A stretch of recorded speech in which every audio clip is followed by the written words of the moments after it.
while or is I'm going to start sharing that we are live. And then in just a little bit, we will play the video and go on from there.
Okay, we have at least one person on.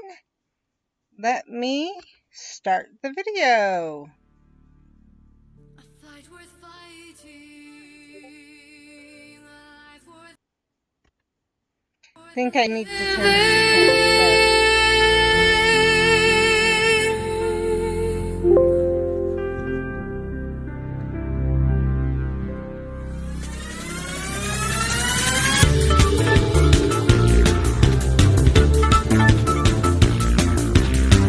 Keep it quiet, don't say a thing if you're not happy. You are weak. I've heard it said over and over again. I felt so down, felt so worthless, questioned every choice I made. If one was hurt, I believed it was my fault. And so I continued to pretend.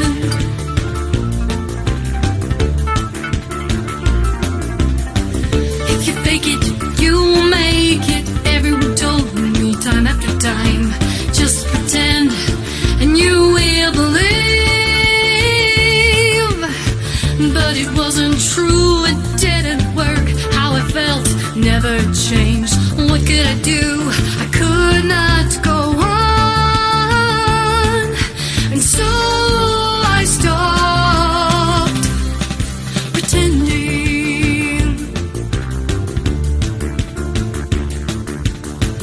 I finally broke down. I couldn't go on. I knew there must be something more. Forget my pride. I asked for help. It came through others.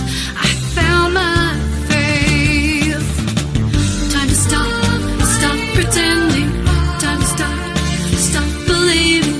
Time to stop pretending. Time to start believing. Time to stop pretending. Time to start believing. Time to stop pretending. Time to start believing.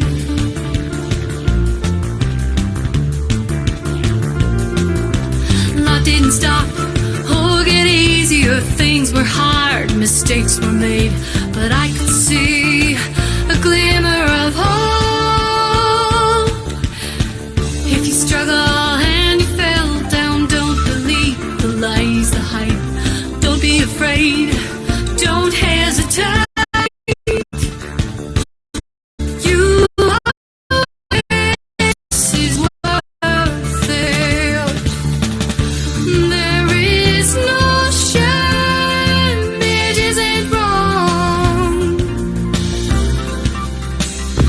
stop pretending, to start believing.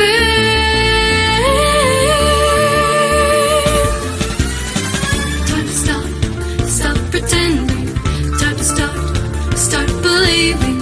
Time to stop pretending. Time to start believing. Time to stop pretending. Time to start believing.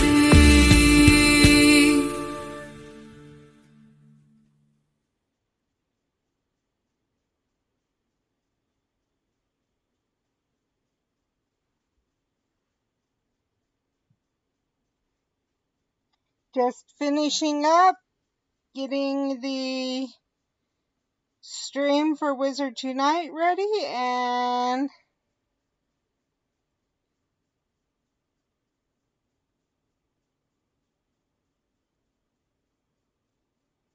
then we will start.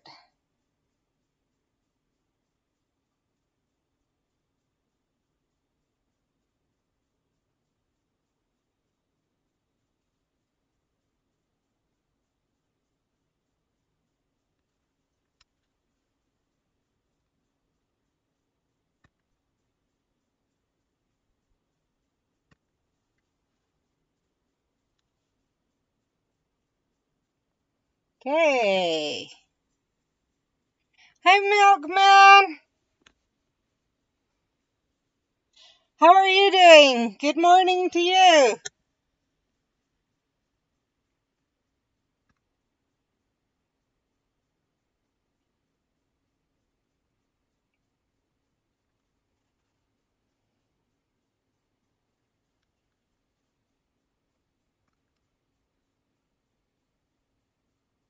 How are you doing?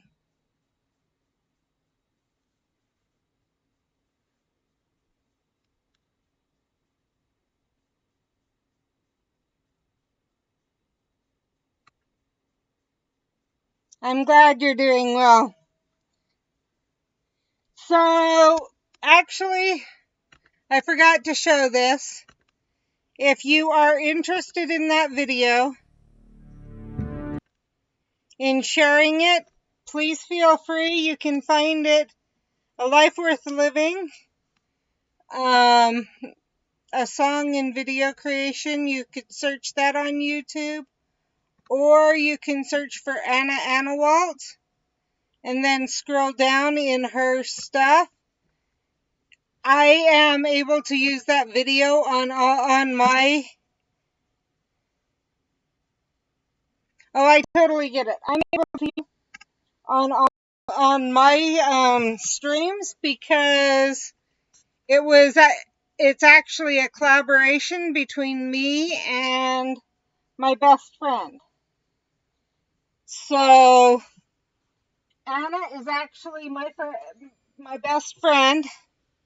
I wrote the words, she put them to music, and is the singer in that video.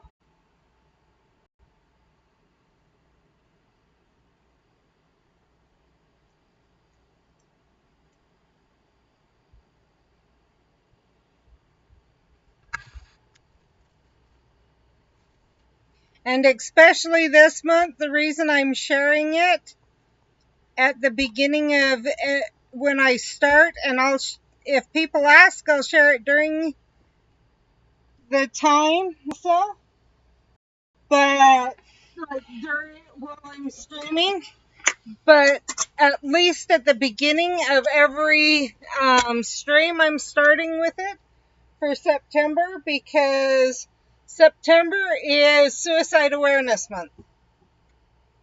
And that song speaks to, it was written for someone who was just starting to get help, but from the view of someone who has been there, who has lived that life, who knows what it's like, and knows the things that generally we are told and we believe when we're going through depression.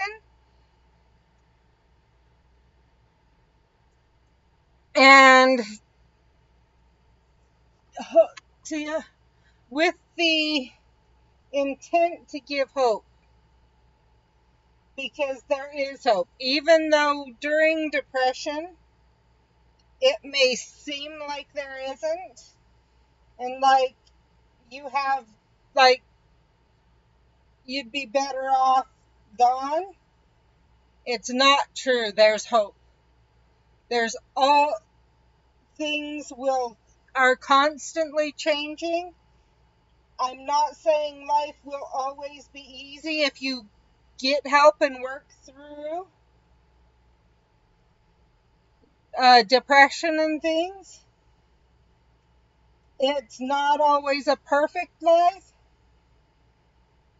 but it is worth it. And every person in this world is worth it. And that is one thing that I am adamant about. I know it's hard to believe when you are seriously depressed. Hey, Ray. Especially if you've got full-blown clinical depression, especially especially if it's one where you are thinking of committing suicide. I've been there, done that. I do understand. And it's so hard during that time to think that something can be better. But it can. Life can be better. And you can make a difference in the world. You are important to people, even if you don't think you are. And that is something that I say coming from. So for me, for years, I treated the depression. Mine was a hormonal depression. And after we realized, I started treatment, and we treated it for years. And pregnancy with my daughter, my hormones enough changed, the depression went away. But even while I was on birth control, which was the treatment I had for that depression, that it was my medicine, like,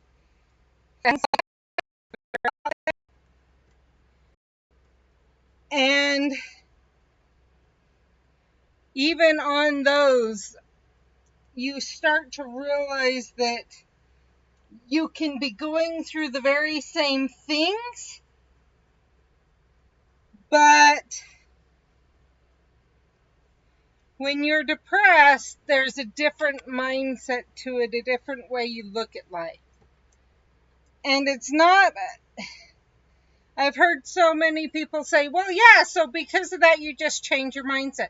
No, I want to make this clear. There are many people who need either counseling or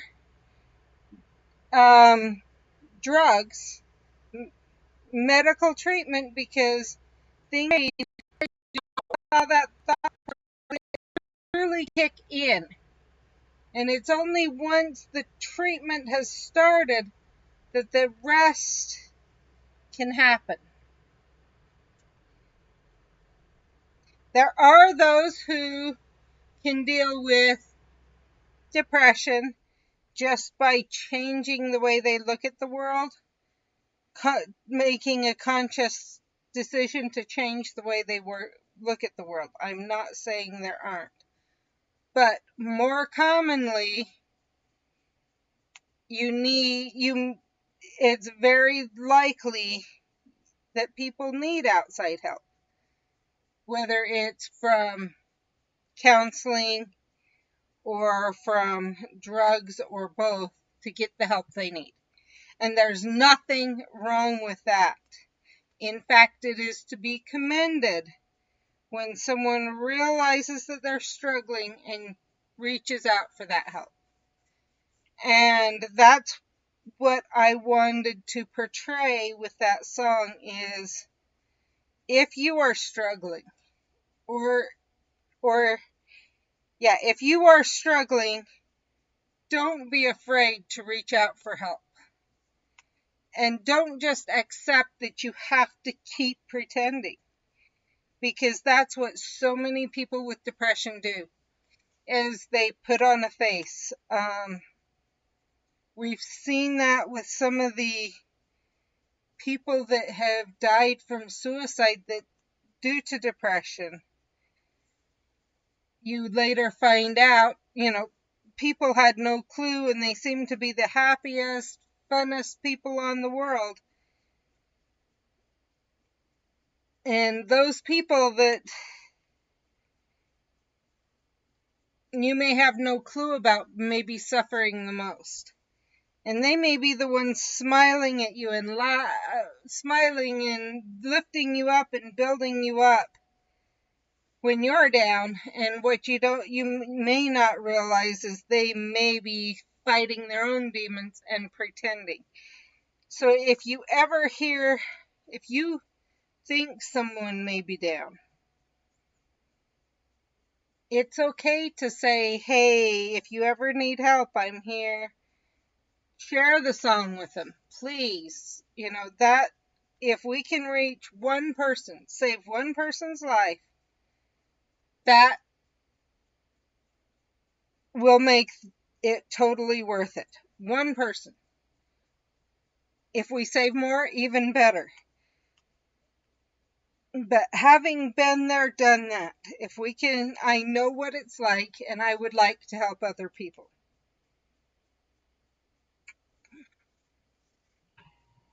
And even if you don't think you know someone who's struggling with depression, share it. Because I'll be honest, I told you my best friend was the one who who wrote the music for it, put my words to music, and sang the words. She's the singer there. Well, we went into high school together. She knew me for most of my teenage years. So, best friend, she's gonna know if I was depressed, right? Her first hint that I had ever struggled with depression was when I turned those words over to her and she asked, how could you hit something like this so significantly? She said, I can hear the truth of these words, and I've heard hints of this from other people, but they haven't known how to express it. And I said, this is what I lived our whole high school years. And she went, what? She had no clue all through high school. I was seriously contemplating suicide every 3 to 6 months. Not a clue in the world. If you would have asked her, I was the last person who would have ever who would have ever considered that. So you never know whose life you might change by just being a listening ear, saying thanks, letting them know they're loved, and reaching out to them. And I will be honest. Why do I share? I saw that. Thank you for sharing it from Milkman. I share because I'm on the other side. Because I know what it's like to live with it. And as I said, if I can help one person, even one person, that's one less person who has to suffer in silence, putting on a face, the same way I did my whole school career. Because everyone always told me, well, just pretend. If you smile, you'll start to believe your smile. So I smiled all the time. My heart was smiling, My face was smiling. People would pick on me and I would turn around with a smile. My friends said all the abuse I received in high school just rolled off my back like water off a duck's back. Didn't bother me at all. She didn't know that when I was, they weren't rolling off my back because I pretended. Because everyone always said, fake it till you make it. And you can fake happiness and you'll become happy. And so I faked happiness. And I faked happiness. Yes, Ray. And I know I'm not the only one out there that's done that. In fact, that's a common thing that's heard from people who have depression. If you talk to people, especially the ones who manage to commit suicide, when you often go to their funerals or stuff like that, you hear everyone say, but there was no hint. They were always laughing, happy, smiling. How could this have happened? They weren't depressed. They weren't down. They knew how to fake it. Because our world teaches, fake it. Pretend. One day it'll come true. Sometimes that's not true. Sometimes it's best to not give the counselors all the answers that they are considered the quote, quote, right answers. But instead be honest with the counselors about how you're feeling. Be honest with your doctors about how you're feeling, what's going on.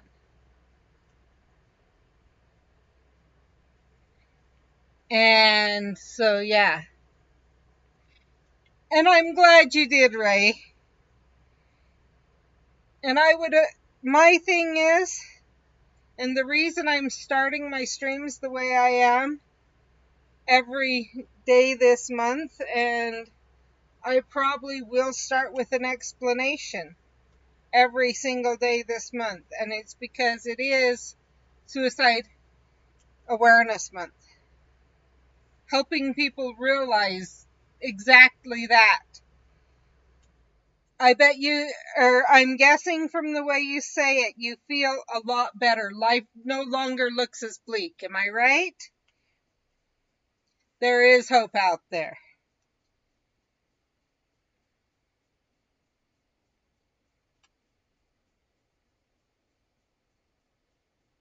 Exactly.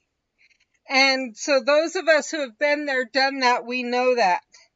And my feeling is, if someone had come to me, or more than one person, if I had been able to turn on the radio or turn on the computer and heard people that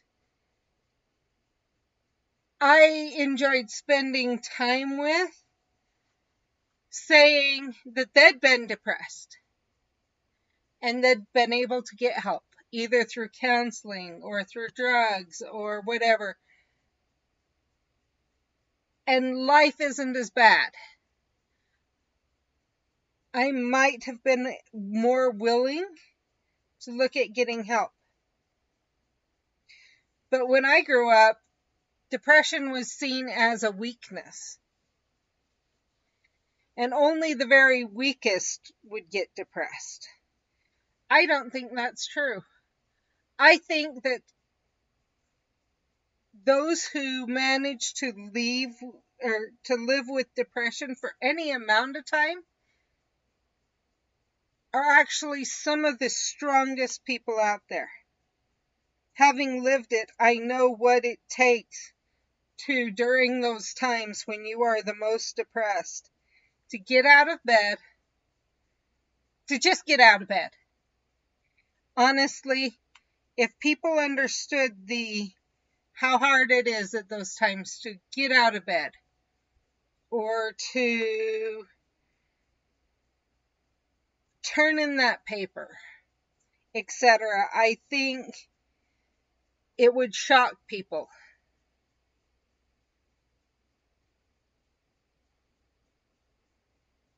Exactly.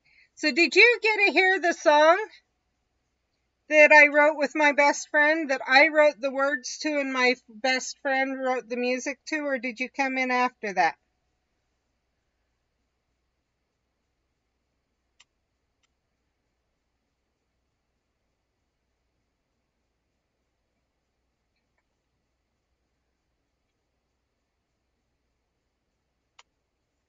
You came in after. Let's turn it on again. I don't mind playing this 1,000 times this September. A fight worth fighting, a life worth living.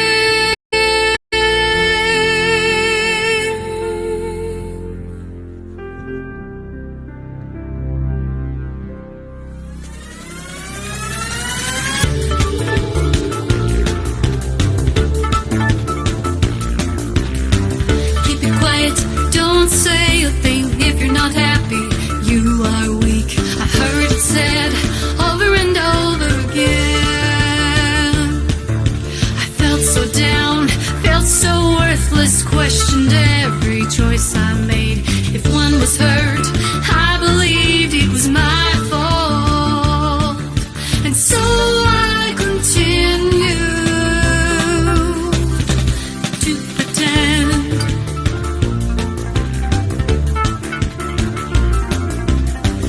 If you fake it, you'll make it. Everyone told me time after time, just pretend and you will believe. But it wasn't true, it didn't work. How I felt never changed. What could I do? I could not go on. And so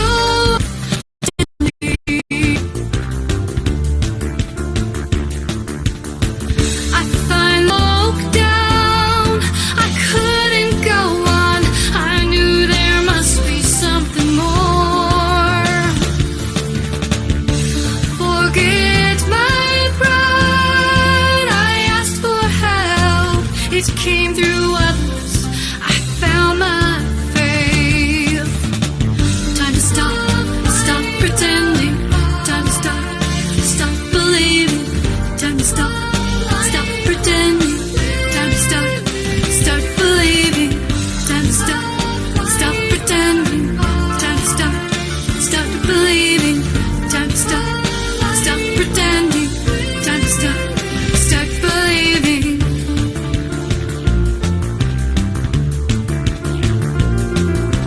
Life didn't stop or get easier. Things were hard, mistakes were made, but I could see a glimmer of hope. If you struggle and you fell down, don't believe the lies, the hype. Don't be afraid, don't hesitate. You are worth it. I'm worth it. Everyone else is worth it. There is no shame, it isn't wrong to stop pretending, to start believing.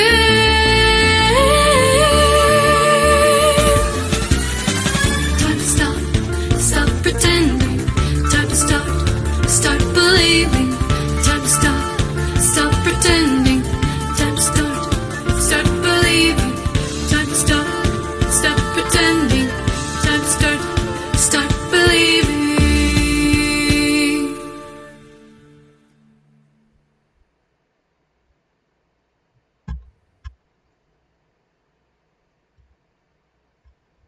Okay.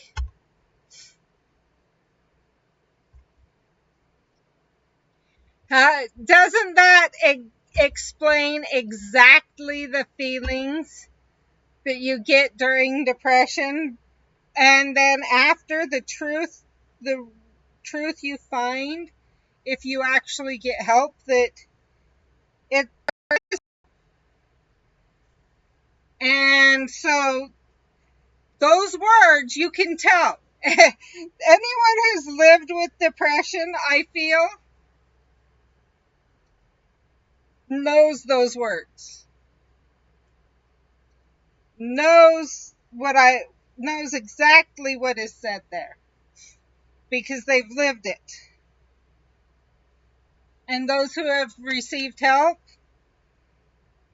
and that's why I say, first of all, I have been told this song gets stuck in your head. I'm going to warn you about that. But in my mind, of any song to get stuck in your head, it doesn't hurt to have a song stuck in your head that says, you are worth it.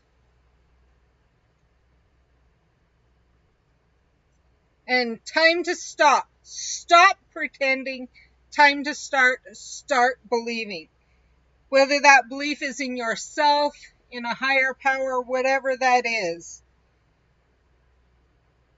I don't think there are more.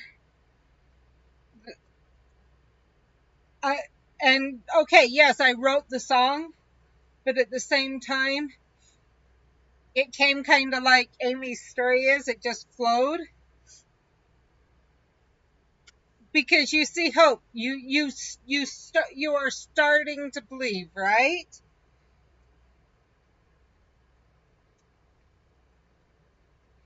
She tells you to believe in yourself. And I will say, I would recommend that you do find other ways too, not just through your daughter, in case something happens. Pray nothing does, but in case something does. Because even without your daughter, you are still worth it. And there is still hope.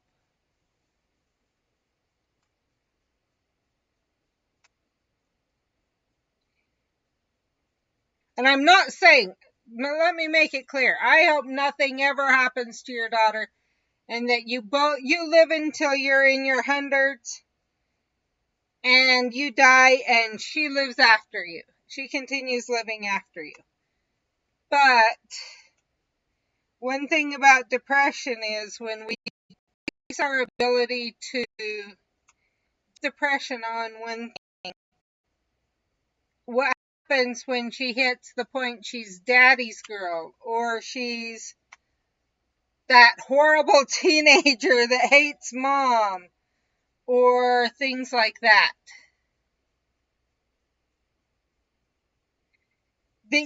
So what I hear from that, and I'm going to be honest, is you actually feel better because you have a purpose.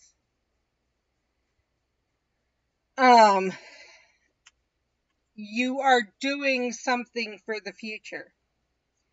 And so if something were to happen in the future, or so it may be, first of all, as she gets older, maybe doing things like volunteering in a school, or checking, ask around. Maybe there's places with kids that you could work, that maybe their like that you could volunteer at, or something, that maybe their parents aren't able to be there all the time, or things like that. Basically, and I agree, having a purpose, being able to make a difference in the world. Part of it is there's a reason why I want people to share this song. And why I say that if I can touch one person one person and save their life, it's worth it.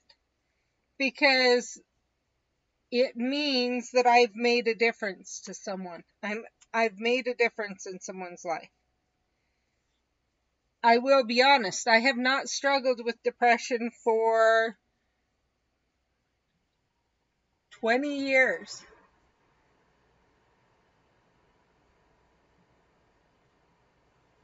But, so I've been on the other side of it for 20 years. But that doesn't mean I never will fall back.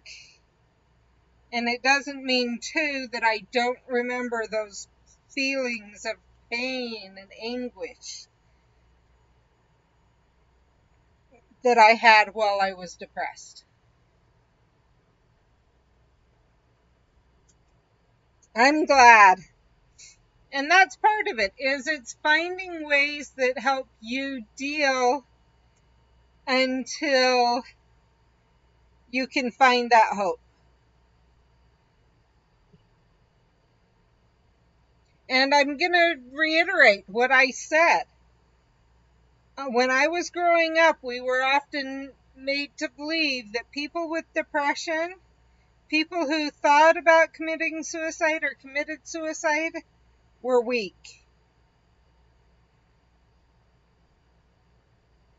And especially those who didn't even commit suicide, but just lived with depression, who were taking medicine or were going to counseling, that those were the ones that were the weakest. No! Those are the ones that are maybe the strongest people you know. Those who are willing to not care who don't let the people around them tell them that, well, you're weak because the only way you're going to stay alive is by getting help. That's like saying to someone who's diabetic, you're weak because you have to take insulin. Or someone with asthma, that you're weak because you have to have an inhaler. Or things like that. No, it doesn't make you weak to need help. Depression is as much a genetic thing as any other disease out there. And I want to make that very clear. It is very much genetic. And it is a disease. It is not a choice.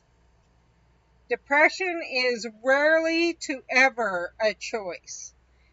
So if you have someone telling you that they are clinically depressed, don't laugh at them and say, just get over it. Find out what you can do to help them. And if anyone, I'm going to put it in here as a reminder, we have the safety command. If anyone ever feels they need to, that it would help to have someone to talk to, contact me.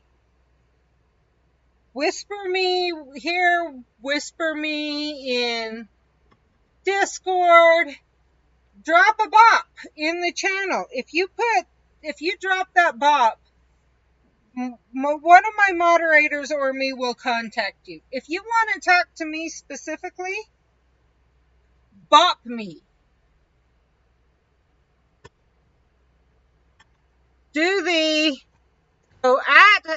And then you can select my name and then put in capitals BOP. And that will happen. And I will know you need to talk to me. Whether it's about what's going on in the channel right then, or whether it's you may need a listening ear or encouragement that life will go on, that you're worth it, a reminder you're worth it, or whatever it is. I may wait till the end of stream. I may take a break and find another way to whisper to you. I will get back with you, especially if you bop me. Because I know what it's like. I've been there, I've done that.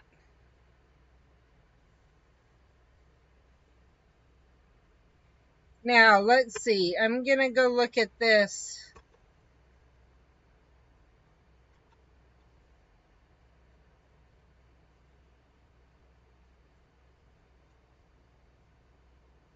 That's cool that you did that. And I know it can be so hard. I really do. If I want to show it off. Okay, let's see.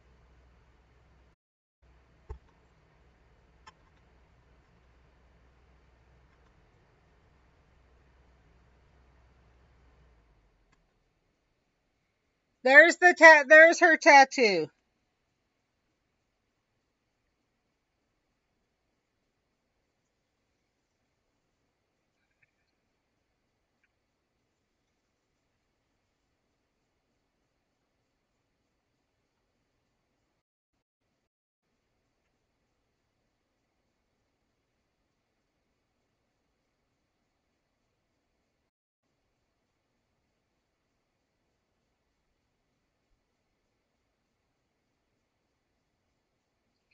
And I would hope that you live more of your life over here on the love side now.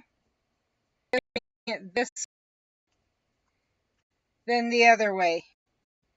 I totally understand. I'm not judging adding in the hate, but because I get, well, you're still, well, you're, and that's what I'm saying. I get while you're still in the struggle, just in the middle of trying to get help, where you're not looking back on it in the past. That is one thing. I'm able to look at it in the distant past. Like I said, I haven't struggled for 20 years. Remember during that time when I was still, we saw help and we were trying to figure out answers. I could be doing that because it would be a reminder.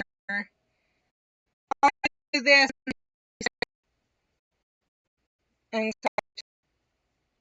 looking if I were to do something like this, love and there should be no hate. I wouldn't tattoo myself. I'm not judging you. I'm just saying I'm making it clear I wouldn't. But if I were in a situation where I would, it would be about love, because actually it would be about hope and a reminder to hope that there's always hope if you can't see it. And that's one thing I want people to remember is hope never hurts.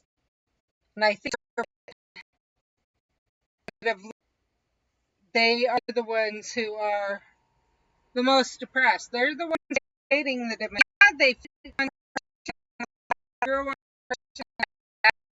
They suck the hope out of it. That's what they suck out. Once there's no hope, that's when depression sets in at its worst. And I'm glad you look at it that way. That I've just found that over the years, as I got through the depression, my way of wording things even, and this is one thing I was talking about earlier, is that we're often told to change the way we think. I'm sure you heard that 1,000 times. To just change the way you think, because once you change the way you think, you feel better.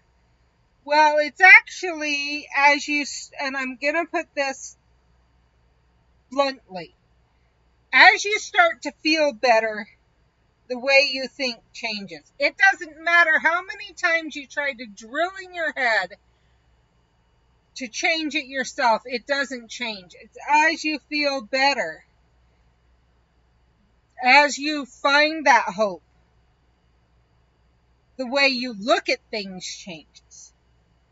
So the thoughts are actually that change of thoughts can often be an indication of where you are in recovery from depression.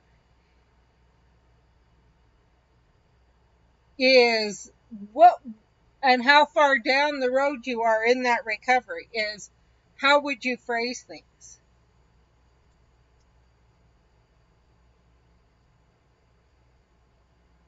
And like I said, it's actually I'm going to make it clear, I am not suggesting you try to change necessarily the way you think. I am not advocating that, because once again, it comes back to that pretending. Changing the way you think is completely pretending, because you're trying to be someone you aren't until you are. That's pretending. I'm not saying it can't be helpful down the road to remind yourself that you shouldn't be picking on yourself.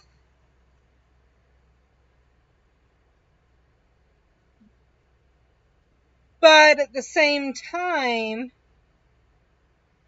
keep in mind that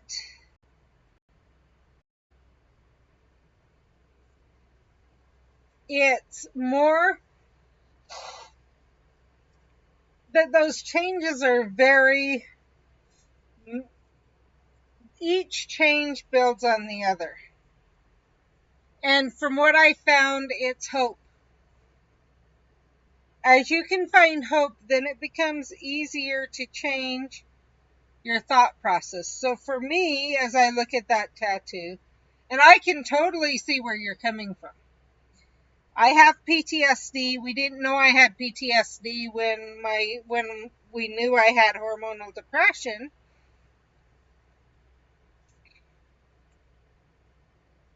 But I have childhood PTSD. I actually buried a memory from when I was 8 that caused the PTSD. So I totally get the PTSD thing.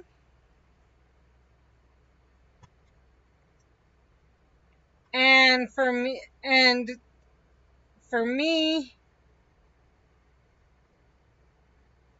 it would, for me, and trying to make this very clear. It's not the way I would do it now. However,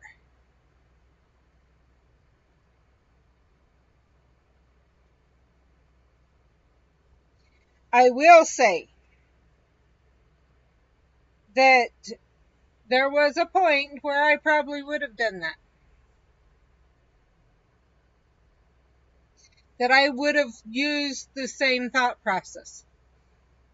And I think it's an admirable thought process. That thought process was a step in the journey towards healing, towards full healing.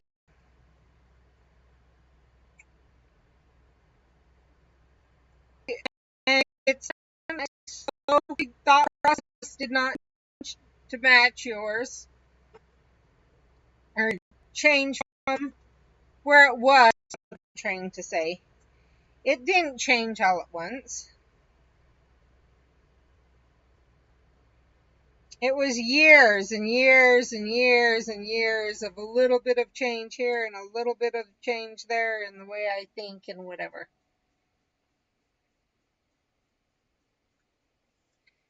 And so, yeah,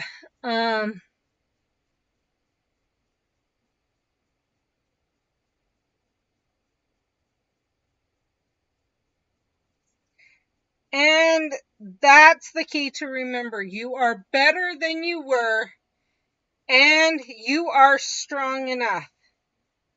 Even if that day it may mean putting one foot in front of the other, or taking one more breath, or just focusing on getting through the next section.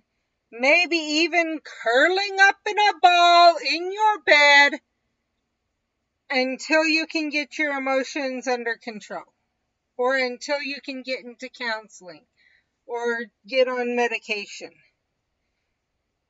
Because at least if you're curled up in a ball in your bed, you're not committing suicide. So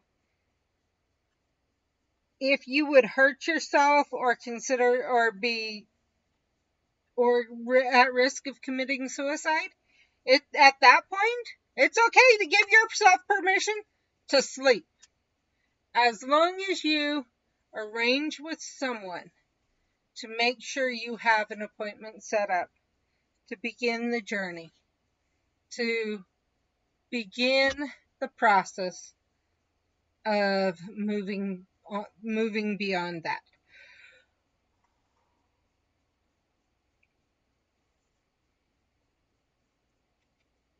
If you're at a point where you just feel like curling up in bed, but you know you wouldn't hurt yourself or commit suicide, but you don't want to do anything, that's when you reach out. Not just to have someone reach out for you, but you reach out. Either to your doctor or schedule with a therapist. And each one of those are, and you have to, it's a fight. And it's a fight. And that's one thing that most people don't realize, is that people with depression are constantly fighting. Fighting with themselves.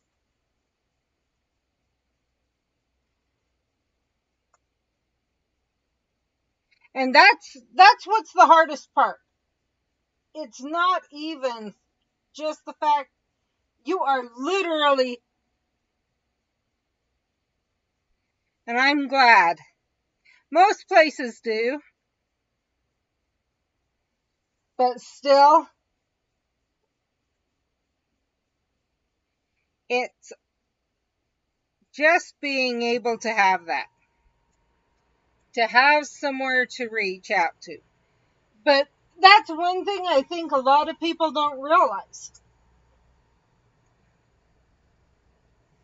To say that someone is stronger than depression, or that they are weak because they're giving into their depression. If you were faced with someone who was your equal in every single way,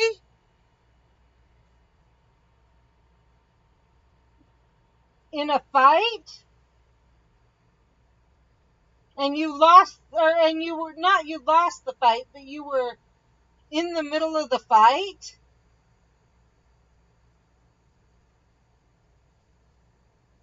no one would even imagine telling you that you were weak. You don't go up to an Olympic athlete and tell them because they got silver, they're weak. Because you know that they were faced with people who were just as strong or stronger than them. Or in a race, someone who is only able to come in a second before the second they win, but they come in a second before the second place finisher. You don't go right up to them. You're weak because you barely made it across the finish line in front of them. You would never do that. But people who say that someone with depression is weak, that's what they're doing. They may not accept it, but that's what they're doing. Because someone with depression, the person they're fighting against, and many people forget this, is they're fighting against themselves.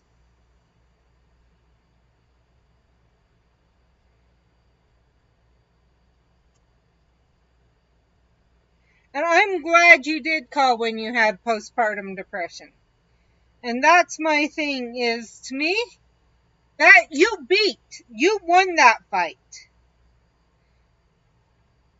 Because you picked up the phone and called.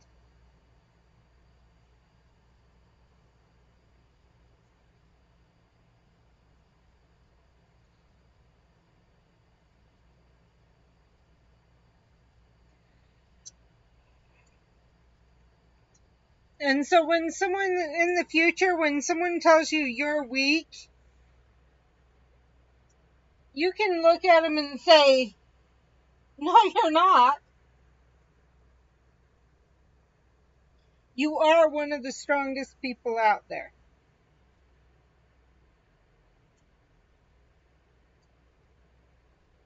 For some it is. I will agree that, Ray. I will agree with that, Ray. I'm going to be honest, because mine was hormonal depression. The only time when I could even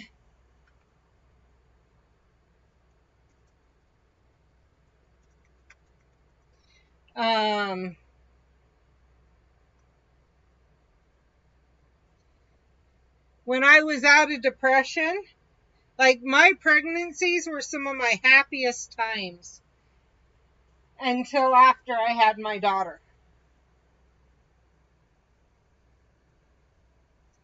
But I'll tell you, the weeks right after, because for me,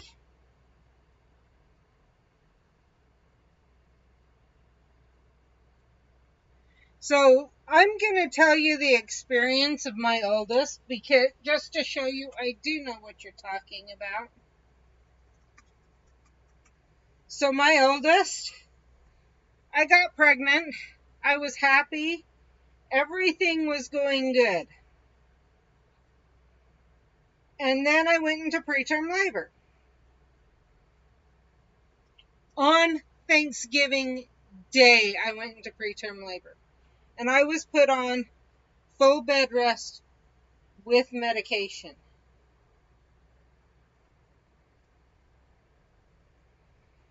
And the medication made me jittery and everything else.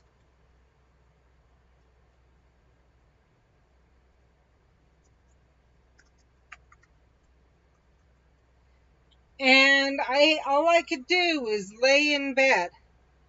That was all I was allowed to do. Lay in bed or get up to go to the bathroom. I could not do anything else. So I left from a family party that had something that I was looking forward to, went to the hospital, and ended up leaving the hospital like that.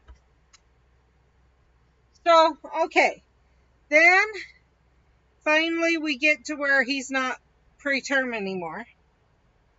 And they take me off the medication. And for 3 weeks, I'm dealing, nothing happens. Then, all of a sudden, my blood pressure skyrocketing for Christmas. So then I'm back on almost full bed rest, not even allowed to do much. Like, I was allowed to go to my parents for Christmas because they'd already deprived me of part of my Thanksgiving because of it, because of what was going on with my pregnancy. They let me go, but I had to go straight to my parents. I could go up the stairs because the party was upstairs, and then I had to lay down and not move. And then I could go home when it was done. I was not to get off the couch, not to move at all of Christmas Day, other than to go up to lay on the couch at my parents' and then to go home and get in my bed. Couple days later, can't remember how many days, I was depressed. I was completely depressed. I knew something was wrong with the baby, etc. No one was believing me. Things weren't right, whatever. I go in, they do a non-stress test. Everything's fine. Don't worry about it. And I can tell something's wrong.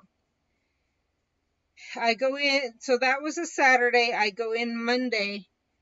My doctor talks to me. Here's what's going on. And he says, we got to get you into labor. I don't care what they say. You have to have this baby. Thank goodness for a doctor who understood. He said, what you're saying is red flags to me all the way. My baby came out with his placenta in 3 or 4 different pieces. Like his placenta was calcified. They figure it was as though he was over a month late. I heard some hints that they figure that he literally was as though, that he had barely been getting any nutrition for the past few months.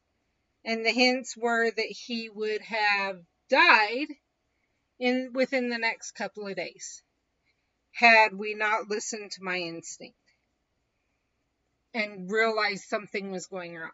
Okay, so then they send me home. And because I was already full on depression, they put me on Prozac or one of those. I realized one day, and he was whining and crying all the time, and he actually had jaundice because of how underdeveloped he was because of everything and just the works. So I had him at home on a Billy Light with him crying all the time,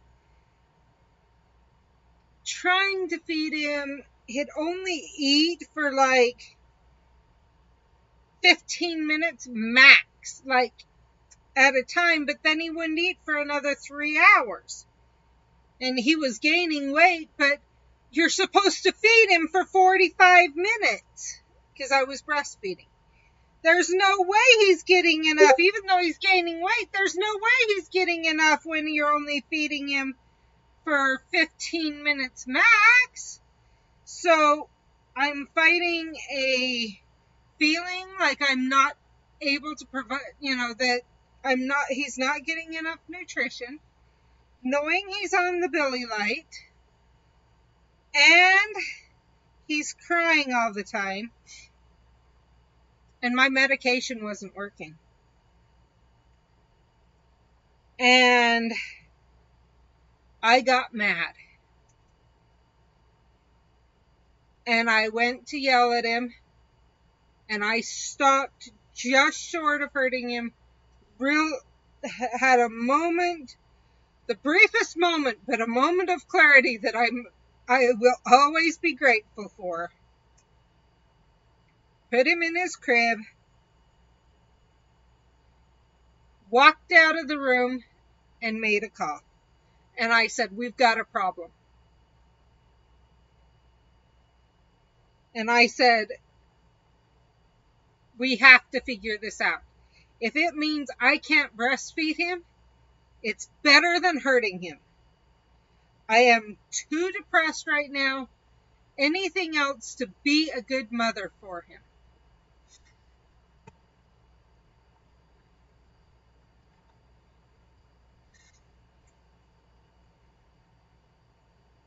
Luckily, by this time, I had been on birth control for a little while, and then the pregnancy, so I knew what it felt like. I knew if I could just get out of the depression, there was hope.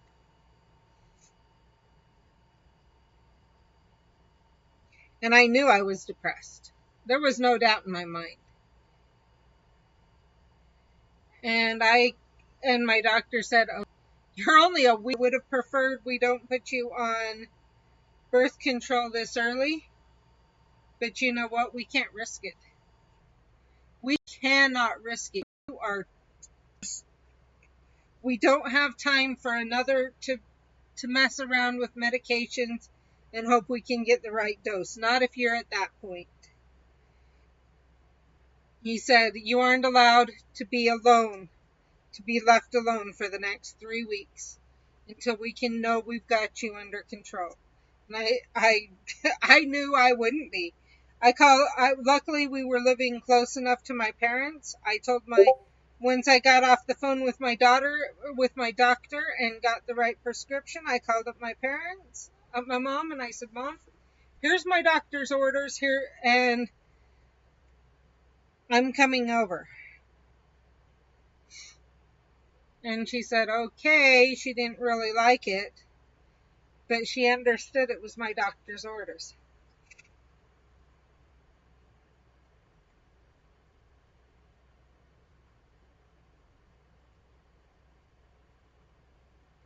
So it's not as simple as pregnancy is best,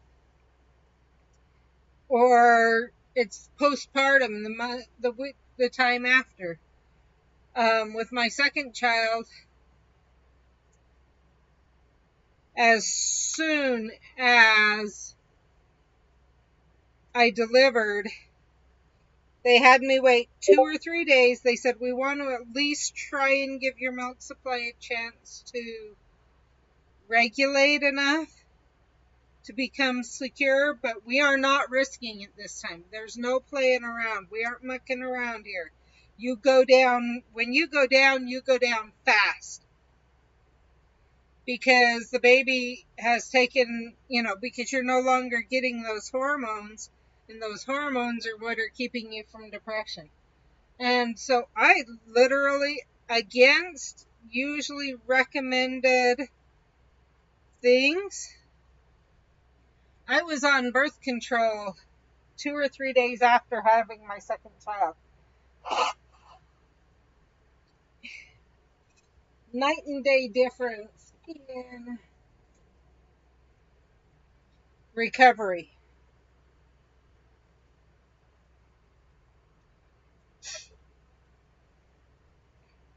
And the stuck on the pelvis, I'm going to be honest, I'm going to laugh. I'm kind of laughing at that because my wonderful daughter.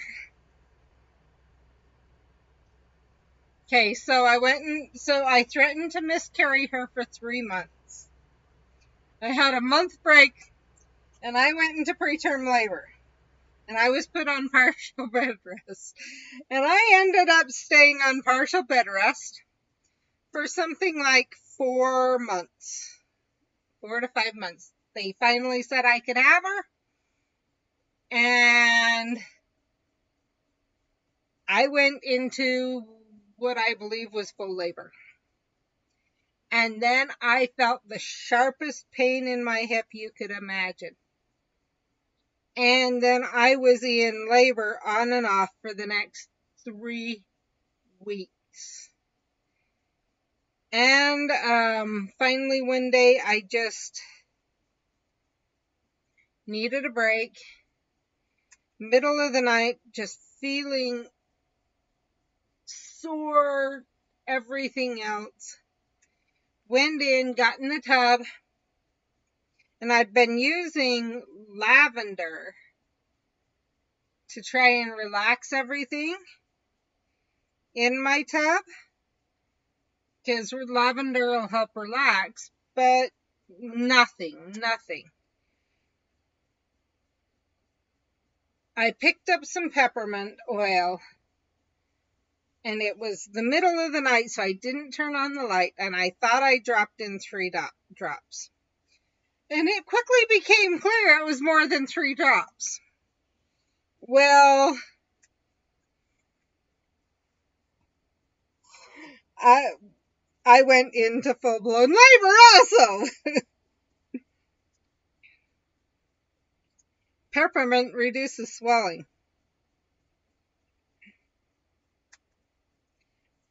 And the speed she got here from when I went into preterm labor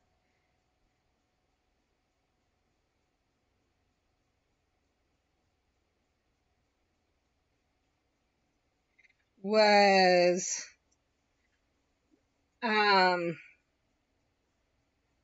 they said it was obvious I must have been in labor for a lot longer. And we really think what it was she came down and hit my hip, and I just swelled. And my PT agrees, because he says because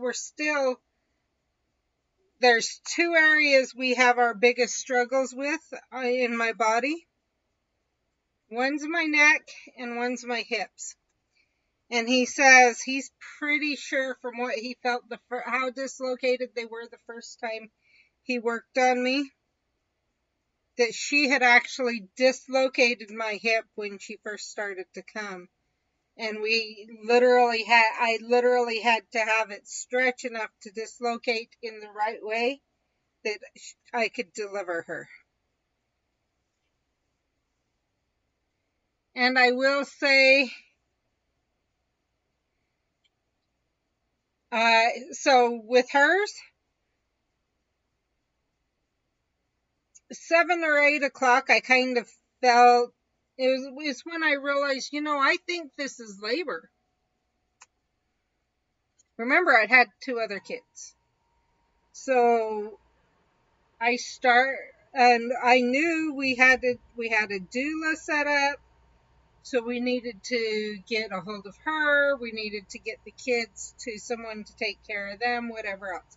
So it's not like, I think we ended up at the hospital, but I think by 10 o'clock. And they said I was a 3 at 10. And at 11 to 12, the doula, they were gonna send me home, because there's no way you're having this baby today. But my doula was coming up, so they said, we'll wait for her and talk to her. Because I'm going, no, I'm having this baby today. I know I am. No, well, so they waited to talk to her, and the doula said, she's where? And she's acting how? I've already heard her birth story. You aren't letting her leave. So they gave in. And that was about 12 o'clock. And I was only at between a 3 and a 5 at that point. At 12:30, the doctor, the on-call doctor, and this was part of the issue,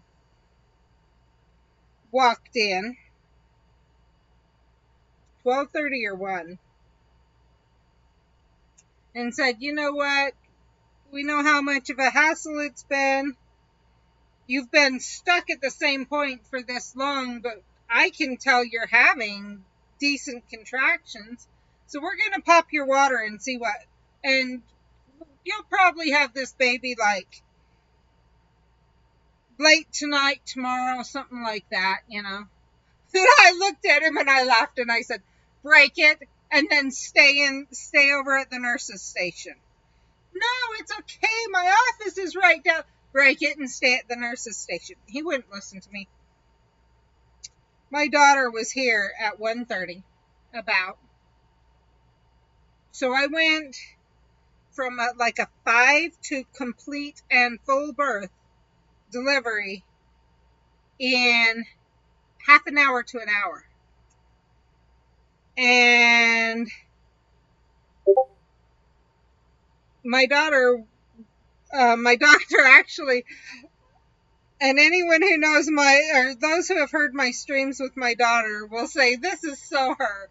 But my daughter got on the phone the next morning. No, he came in and he told me, so I got a call from the on-call this morning to to fill him in on everything. He was expecting it, and he said the first words out of his mouth were, "She warned me," and I knew exactly what had happened. I knew I was getting a report that you'd had your baby, and we didn't need to take you into, or we weren't going to induce you today, because I had been scheduled to be induced the day after I had her. But he's like, I knew just from his words, she warned me. Exactly. He didn't have to say who or anything else. I knew who he was talking about immediately and knew what had happened. So,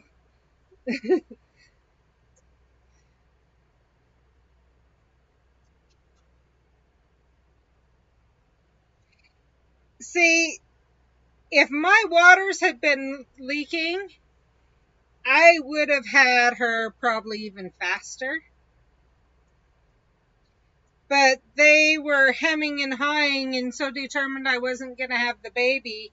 Part of the other reason they finally decided to break the water is I was scheduled for an induction the very next day.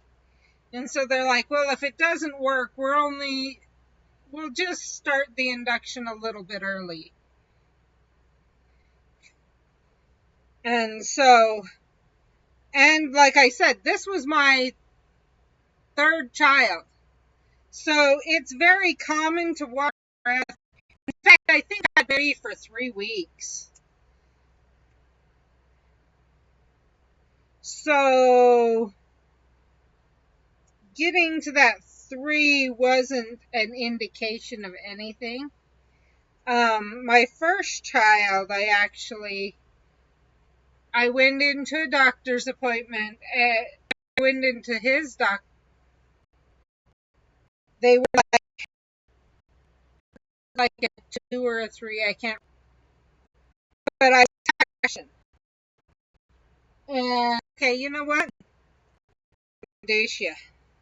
Send you to the hospital and accept you. You're at a certain stage. So what he did was he put a catheter in and just blew it up. And that was the appointment started at 11 or so. So by the time he put the catheter in, it was probably about 11:30 to 1, somewhere between there. He had me come back at 3 for it to be checked, and I was already at a 5, or I was at a 5, so they would let me in, and they tried to throw a fit, and he's like, no, she's having it today, I don't care. And they finally let me in. My son was here at 7:30, and that was my first. So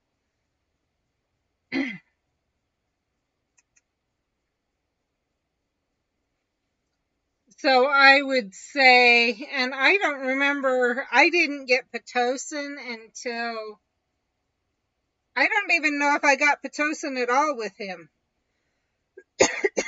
If I did, it was only it was maybe an hour or two. My second one, I went in for an induction. I was scheduled to be there at 1:30 or at 1, about 1:15, I think. They asked me if I could come in because I was scheduled like the next day or something. And I'm like, okay. And I called my husband because we figured, okay, it'll take a while for the induction to work and everything. And he was in Salt Lake at the time working because his job had him here. And we all thought he'd have time to make it back. You would think it's like an hour drive, hour and a half. And I called before I headed up to the hospital. I was waiting in the hospital for about 15 minutes before they hooked me up. he was here by like, I think it was 2:30. So about 45 minutes and he was completely here. My only slow birth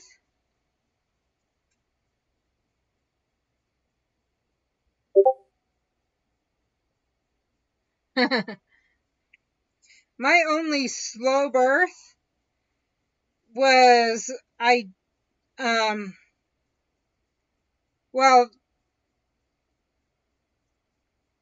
in a way there were two, but so my fourth one, he actually came out with his shoulders. Usually a baby's face will be facing down or up, so the shoulders go the length of the body.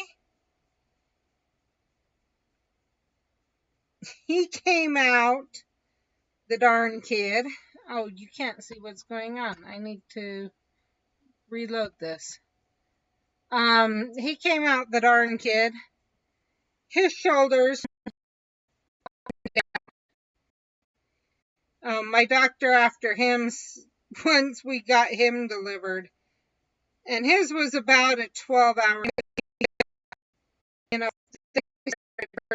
as soon as we got the popsicles in, I went back. I was in full labor again. But that was interesting. His was 12 hours, and the doctor said it was like delivering a breech baby.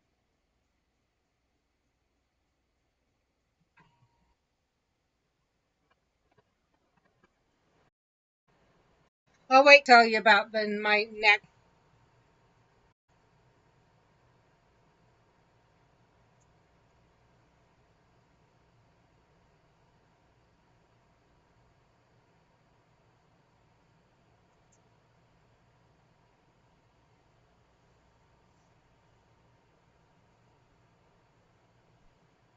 Why is it freezing like this?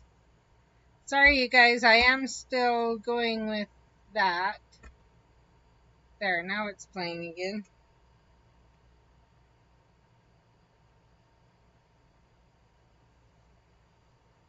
Come on, what are you freezing for? Oh, lovely.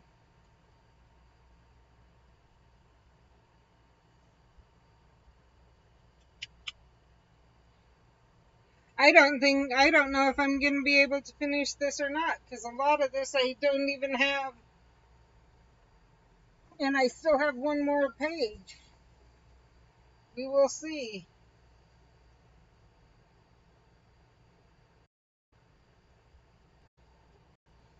I'll do.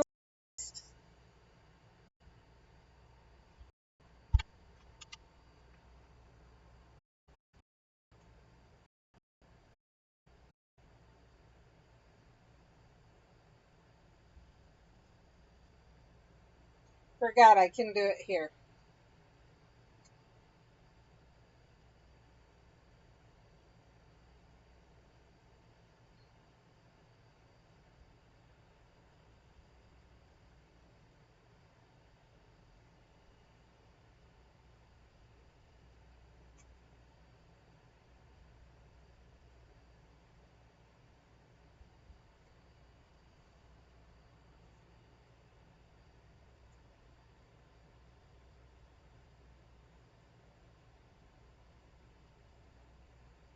I need two more dimensions.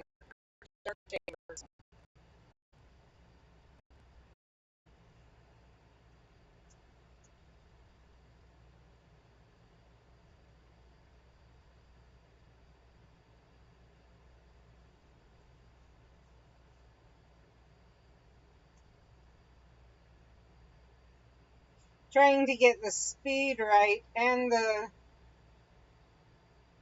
drawing right to get it that last little bit from great to masterful. I may have to go after a dark chamber with a trace tonic going and just say what the heck for some of the trace tonic and hope it'll leave everything it brings in. because I know we also have some other things to do, but we will see.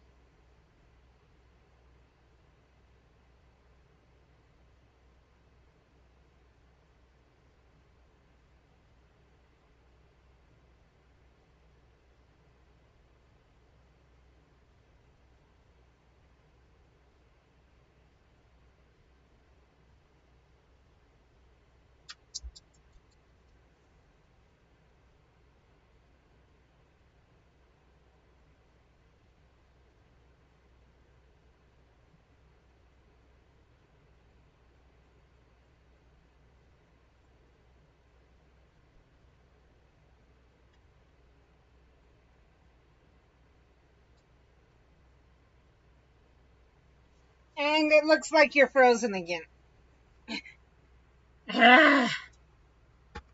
Why are you freezing this bad? I will say, I know it's not just me. That one I learned yet last night watching Opes Commissar, who's a very big streamer. Well, not very big, but he's one of the bigger ones I watch. Amazing streamer. He also has, he speaks more than one language. I think multiple languages.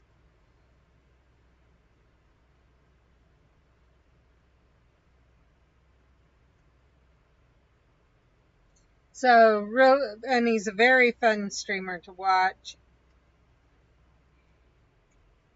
And he's one of those that, even though he usually has like 40 to 100 people in his streams, he does recognize people.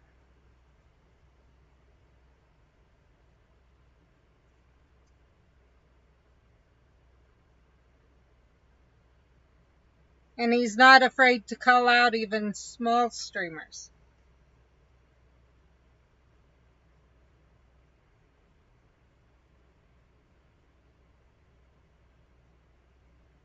So anyway, I was watching him and his froze. Not as bad as mine's been doing today, but there was one point where his completely froze.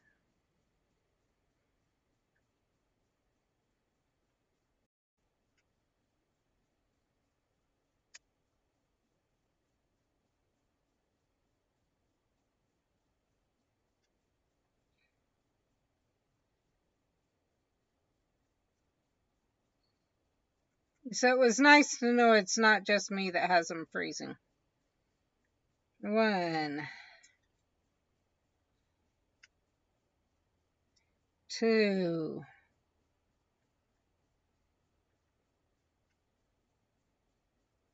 3.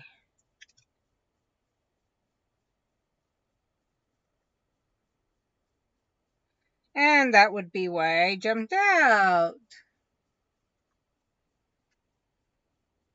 I knew he was close. And it looks like I had timed it pretty when he died. He or she. So, that's good. 1,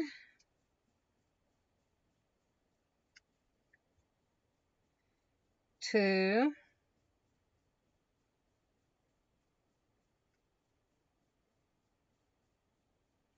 3.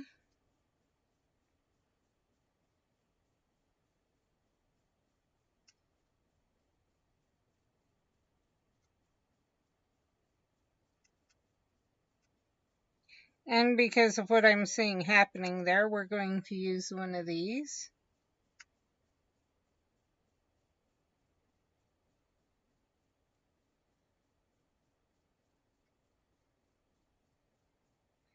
2, and I don't dare do more than that because that one was almost dead also. Okay, we're still good.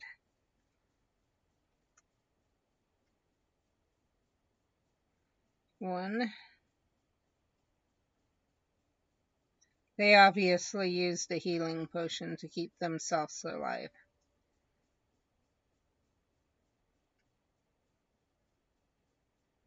It does make it easier for the healers when we have that, but it's not something I insist on.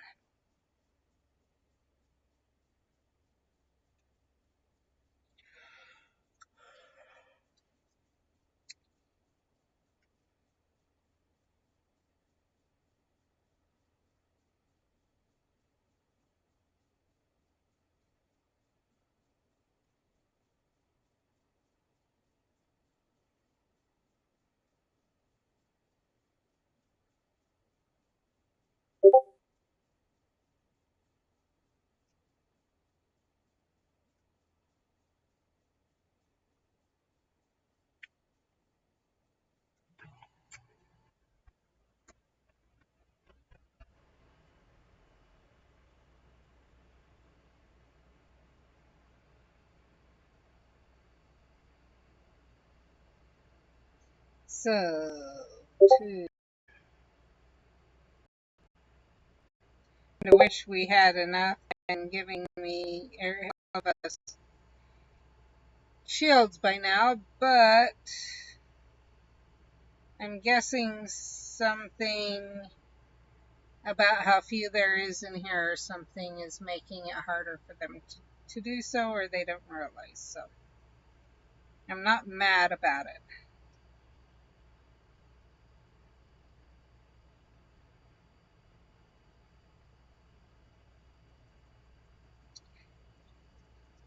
Okay, I've done four, and I need to do 5 or 6, but the thing I'm seeing is we're supposed to still have 8 down.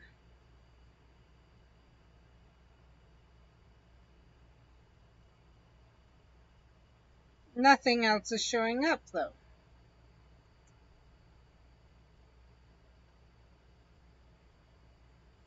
1. And people wonder why I hate werewolves in this game. I hate rogue werewolves. I don't hate pack werewolves. We just need all these rogues made into pack wolves.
Okay, just had to make sure, because I couldn't tell if we were or not. Wrong. That one.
So I have a couple of options for you guys.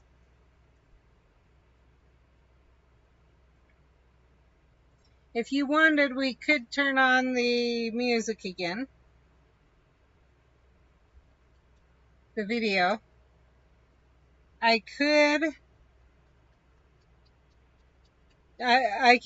will keep playing even if we turn on the video. We can keep, or we could, so the choice is turn on the video or keep doing what we're doing. If anyone has a preference, let me know.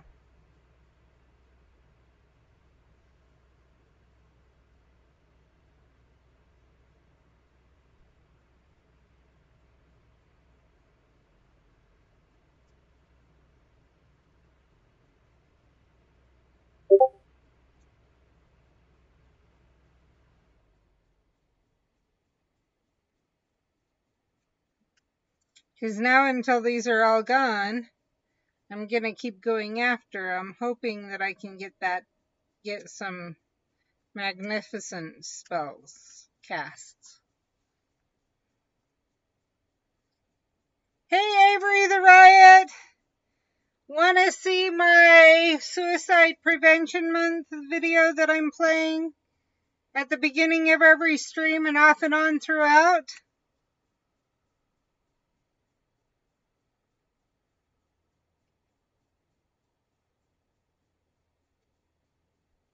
And how are you doing?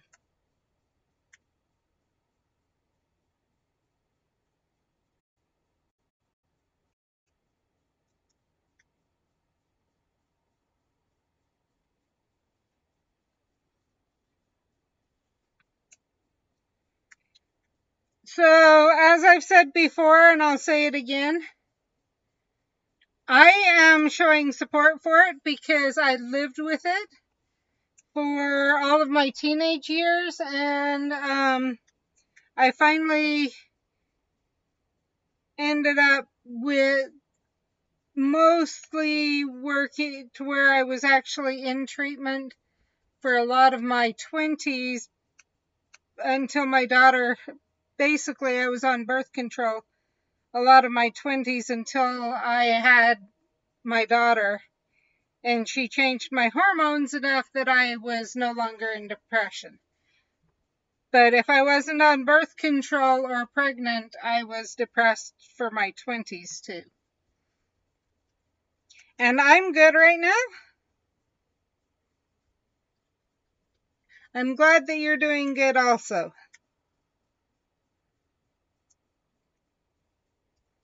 If you would like to see the video, I can show it. It's not that hard. And I can show it as much as I want because I wrote the music. My best friend wrote the words and is the one who played the music for it and sings it. So if Twitch tries to catch me on a copyright strike, I can tell them basically where to shove it. That may sound bad, but me and my best friend own the copyright to it. They can't get me for copyright infringement.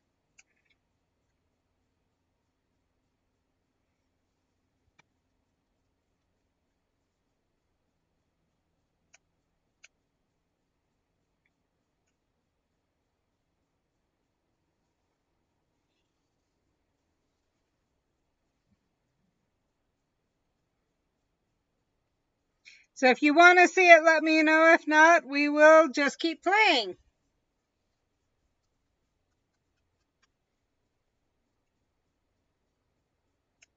And what we're going to do is we're going to keep playing until the event is either over or until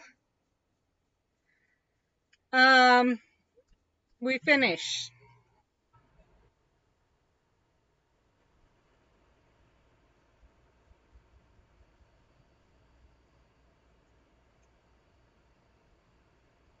And then once the event ends and or we finish,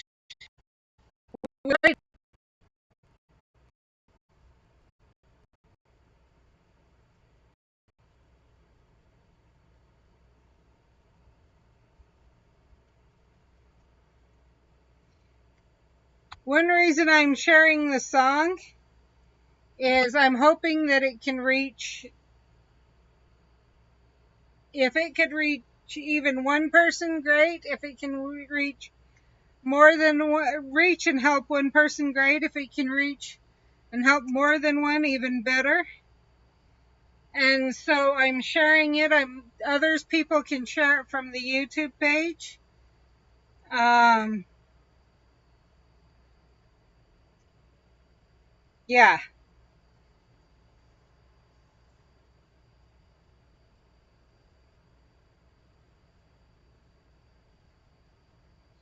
And that goes for anyone watching. If you want to see the suicide prevention awareness song that I've written, well, I wrote the words, my best friend wrote the music to it. But if you'd like to see it, just let me know and I will start it. And that's true for the whole month of September. Possibly after, but especially for September, I've got it already queued up, ready to go. So if anyone ever wants to see it or anything, you know, gonna have it as you're doing stuff, sitting and lurking, let me know and we will turn it on.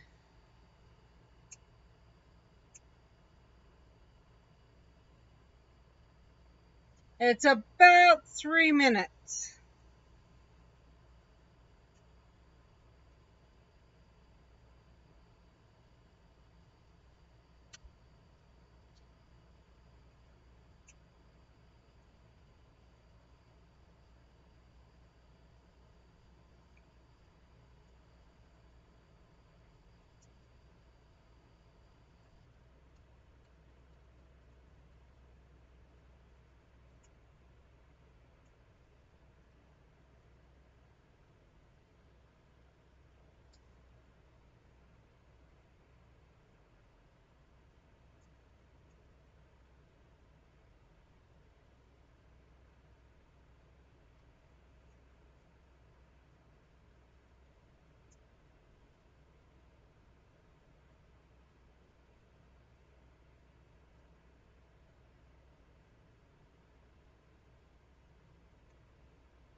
So yeah, and I have it at the beginning of every stream, so that's another chance to watch it.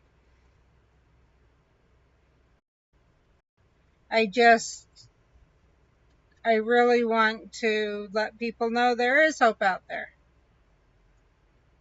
Along with being willing to, or along with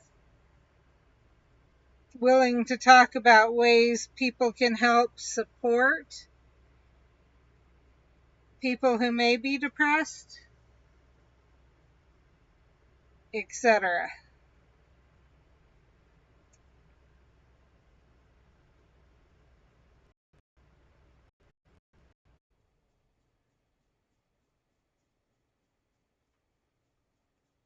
I think depression is very much like any other, lived with it or beat it, like lived with it for years or beat it in such a way that they are thriving, not just exist. Sounds good, Ray. Want to help those who are in the thick of it and struggle. I bet in some ways you're looking forward to that, in some ways you aren't.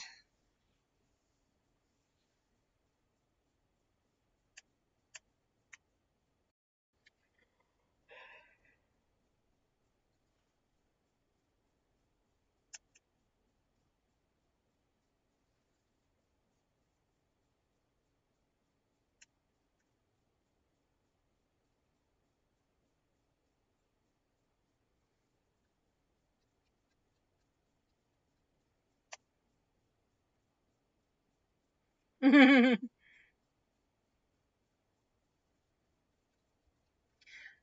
will, thank you.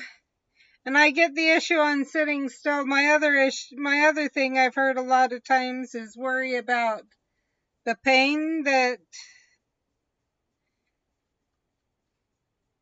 and I know for some it isn't painful, for some it is. So,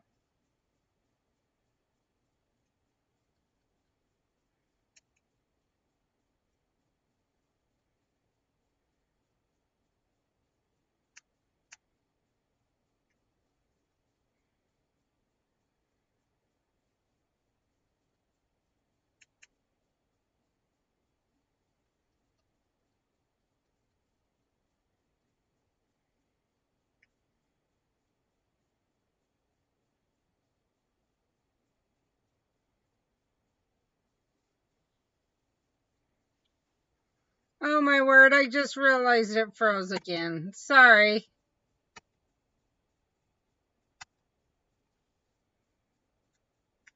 I'm not even sure how far back it froze.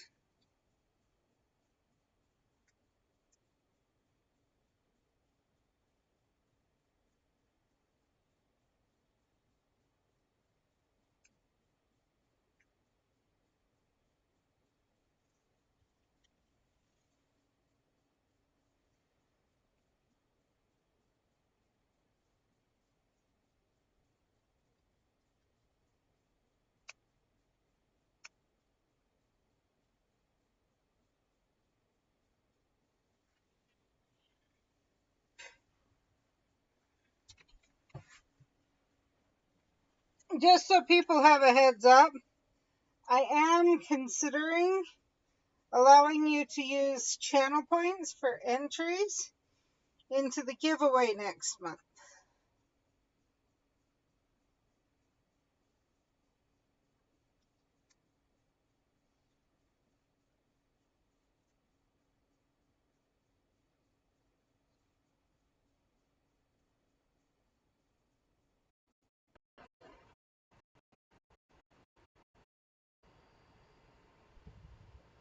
I've only got 2 minutes left on this trace tonic, so I'm gonna wait it out before jumping in for the other dark forest one.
I wish they had the chance to say, don't show me this red dot.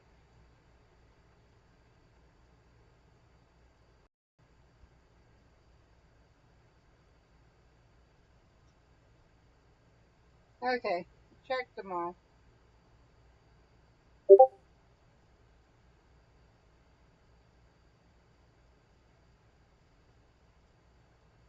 And you're frozen again. Sorry.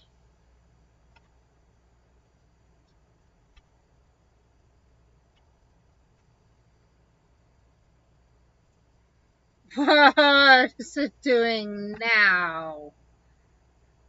That's like way heck of a way back. We're just gonna reload because that's so far back it's beyond us.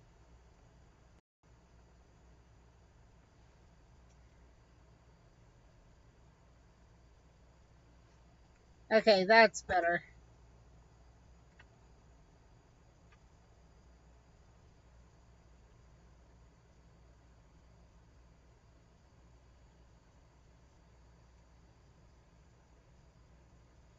And that was a horrible cast. Hopefully it'll skin up things and try again.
We'll see. I mean,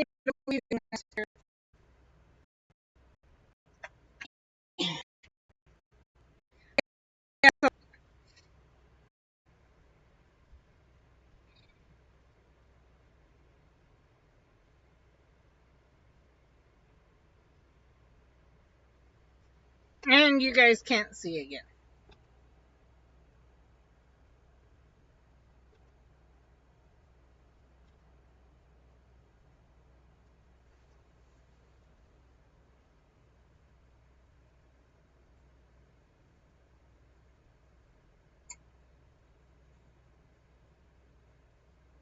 4 out of 5 isn't horrible. It would be better if we had 5 out of 5 in here, but that's okay.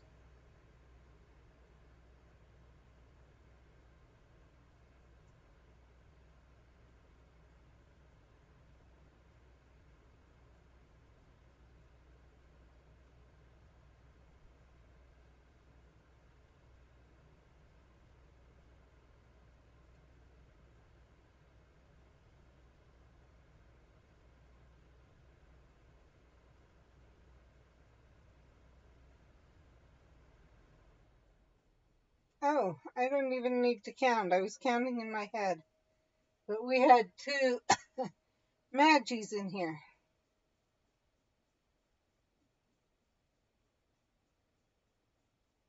I totally forgot that.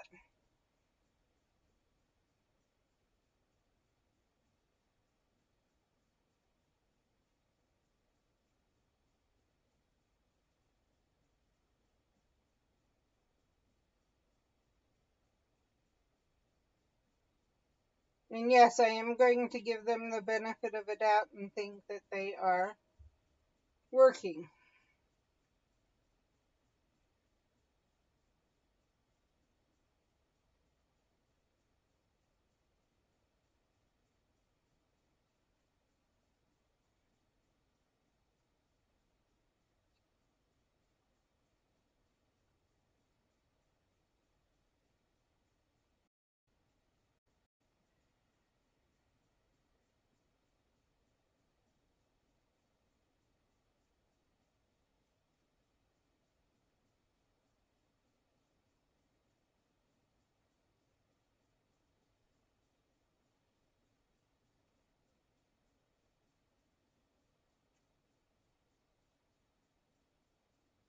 And it does appear that they are, so.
So there's 6. That means we should have something else show up in. Okay.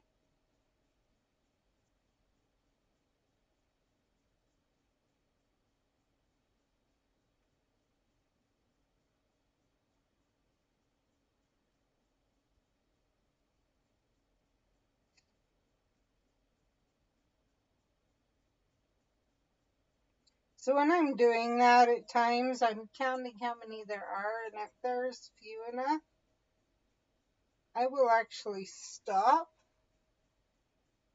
and just let it go. Or not let it go, wait for the next one to see if it's one I'm after.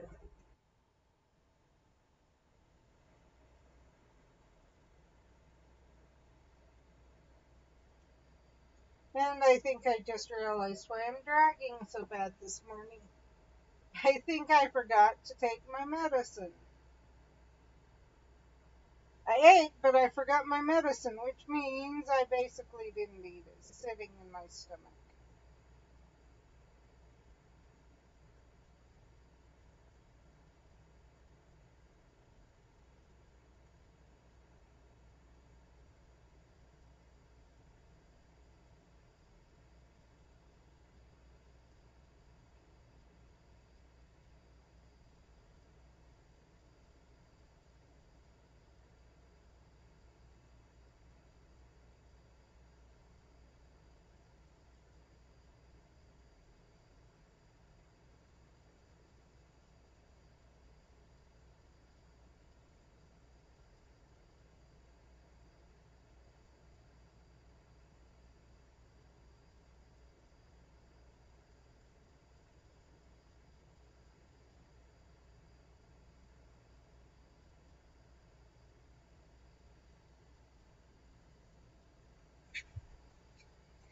Okay, well, we kind of wait for them.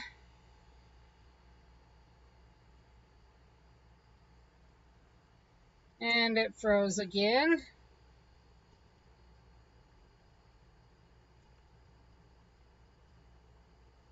At least I think it did. There we go.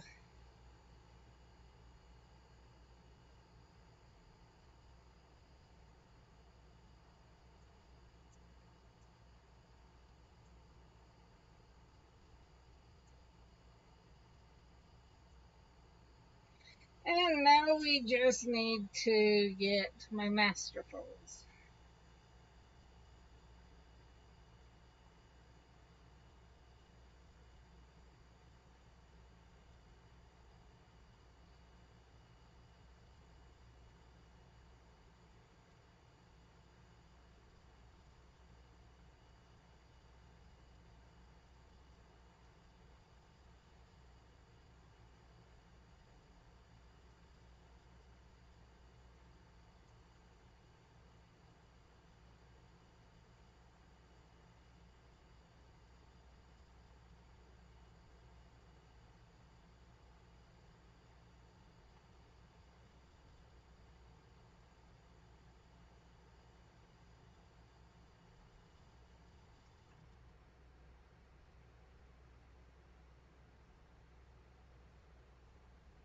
Okay, I'm setting the phone down for just a minute.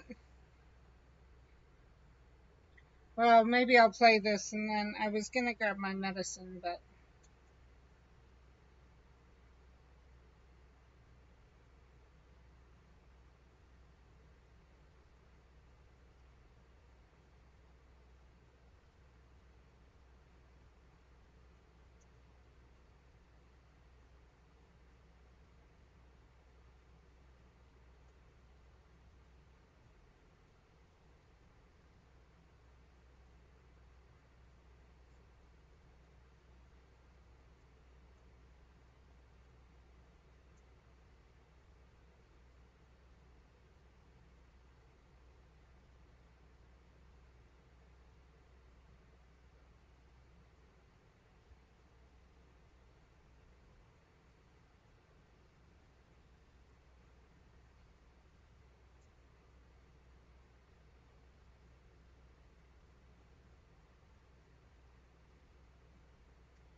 okay, now we can grab my medicine.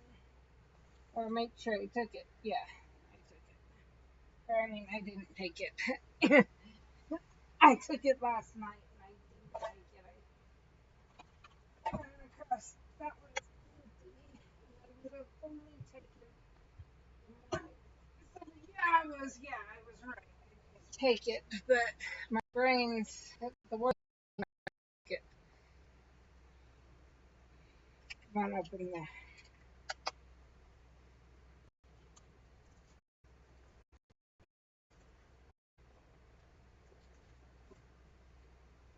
Okay, there we go.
My daughter says she hopes she never ends up on my medicines.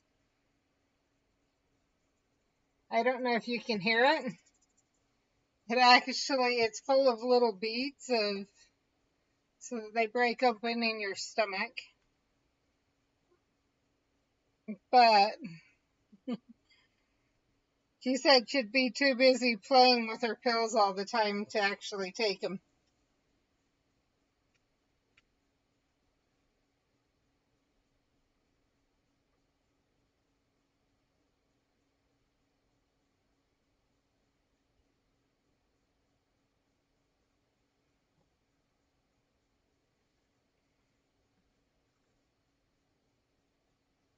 And I can hear the laugh of some people going, and how would you know unless you do the same? Yes, I do play with them sometimes.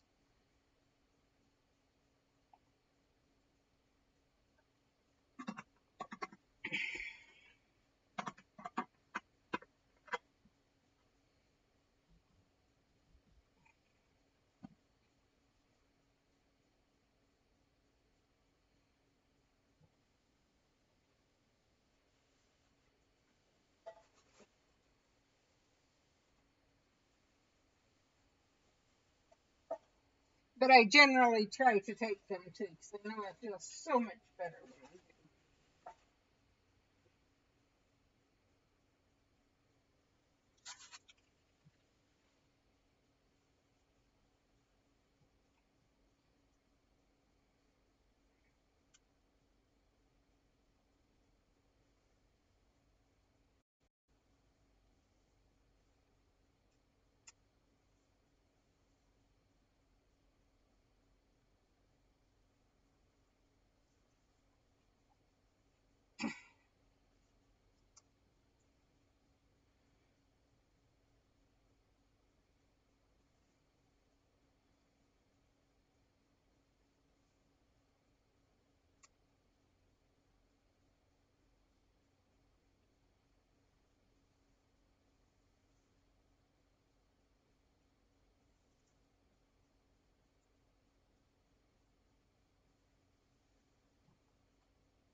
I'm not going to give up playing, but I really don't think we're going to manage to finish.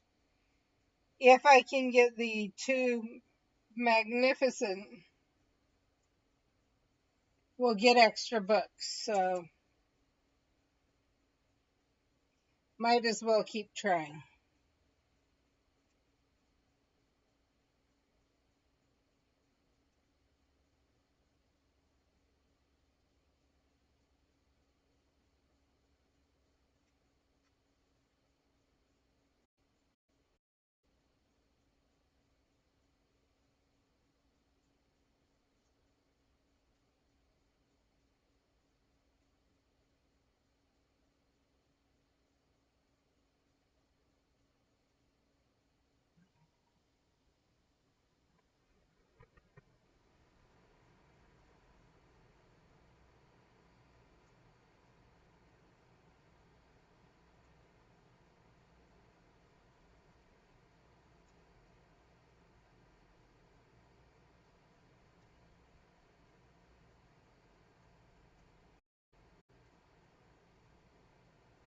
Getting a lot of close, but no cigars.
Hey, I just thought of something.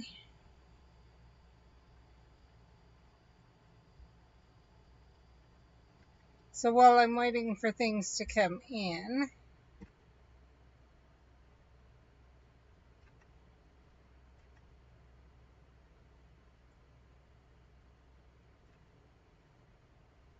I'm going to do another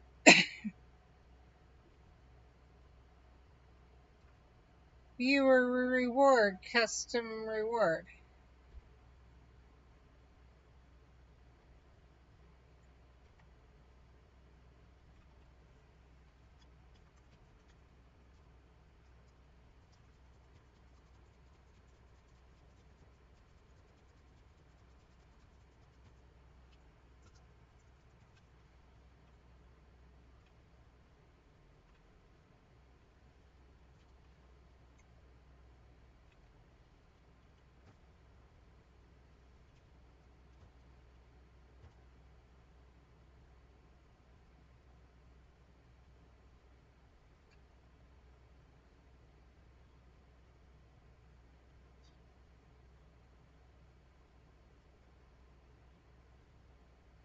Okay,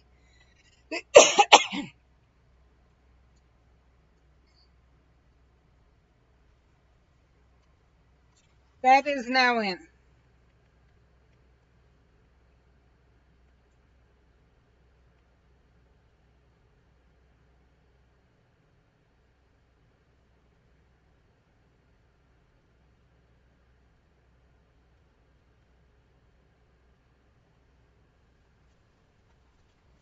So for anyone that haven't looked, what I just did was I added in a option for you guys to ask me to play the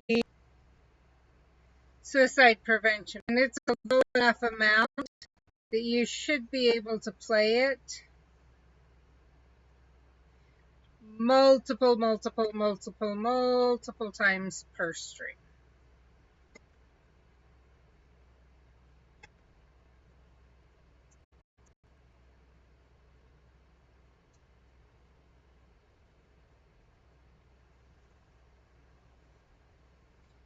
Okay, where are we?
So right now I'm trying to restart Stream Raiders again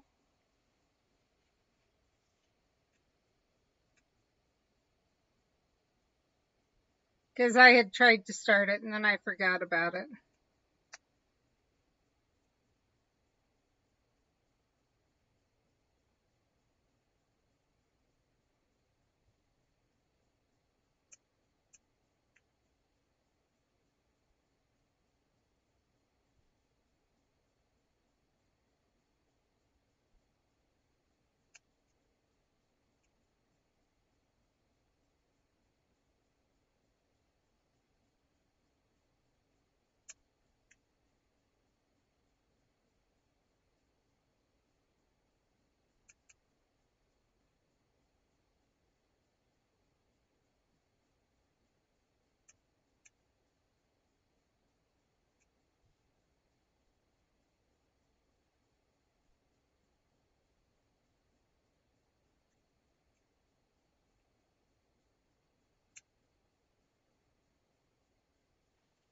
Sorry, you guys.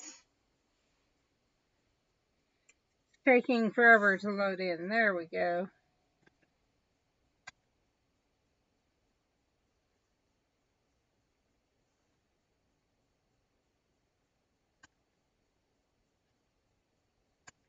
I'm just looking at what I've got.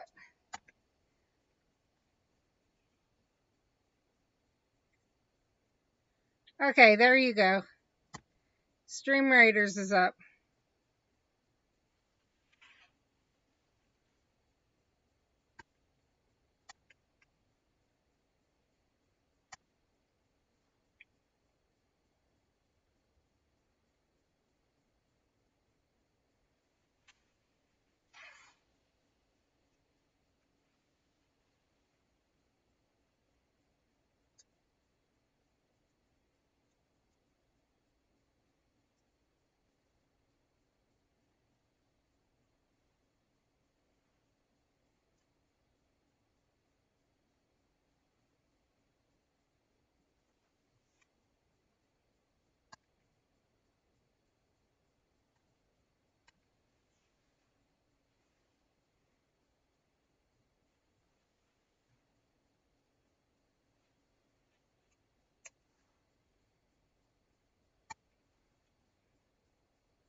Okay, you're back.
I'm just quickly grabbing this for a minute.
So, how's everyone doing?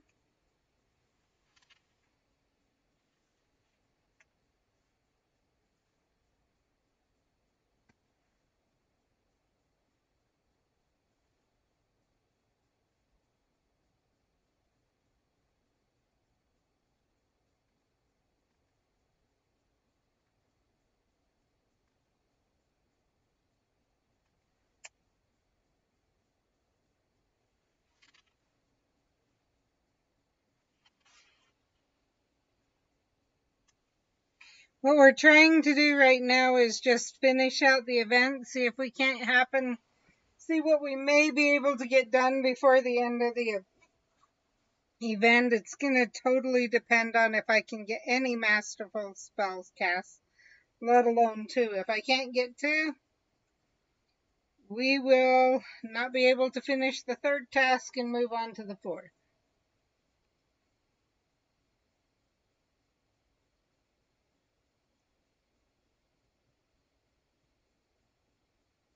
I'm highly suspicious. I don't think I'm going to get to move on to the fourth.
And I just realized as soon as this event ends, the adversary's event immediately starts. So we may not get back to Amy today.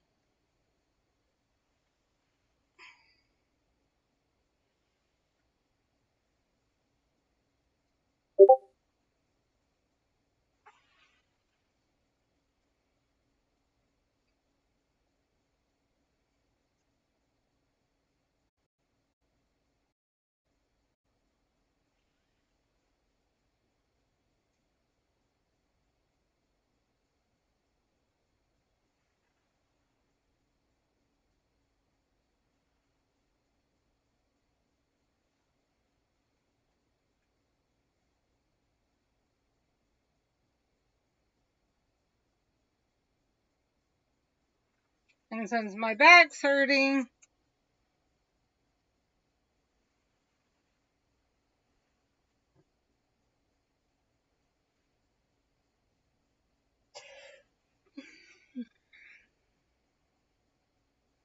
I may have a slightly shorter stream. I know Kid Kazma was hoping he could catch it, but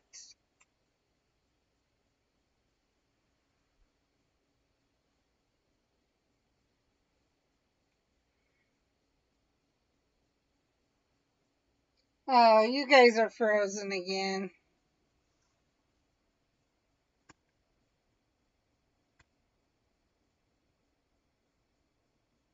Seriously, why does it keep doing that?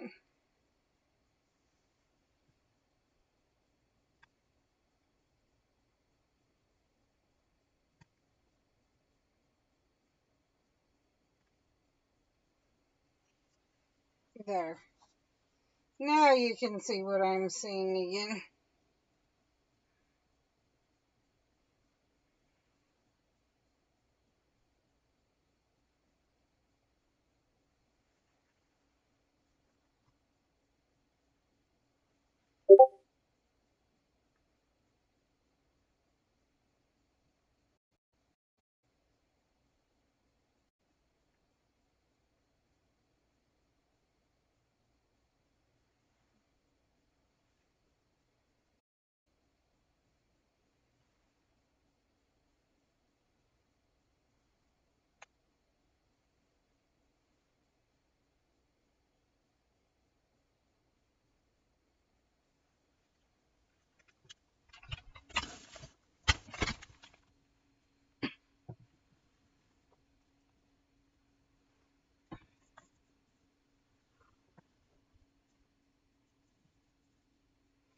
I will admit I'm torn on this event.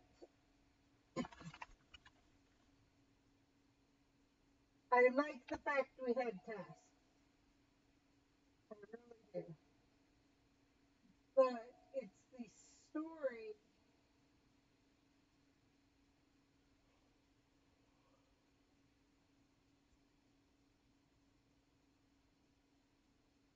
that I like the most.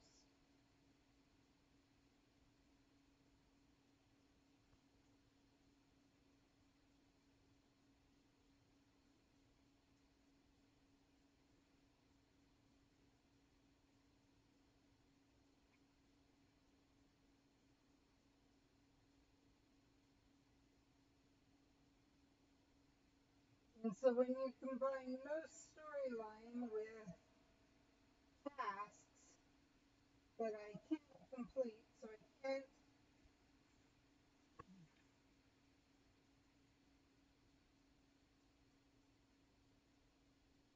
get farther.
do close that one. I'll get them closer in just a moment.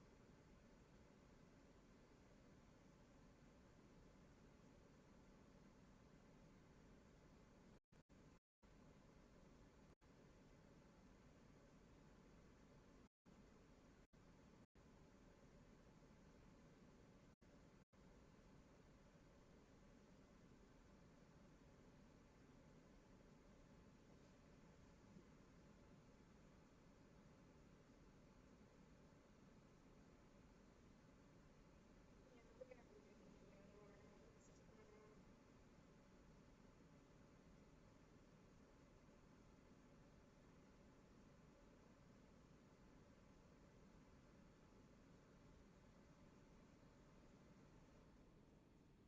use two dark marks by forest chambers for dark chambers.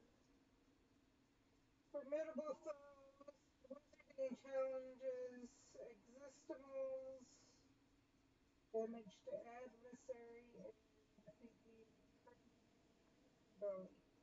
So really that one isn't even an adversary, so it's just, hey, can we get you to fight in the forest?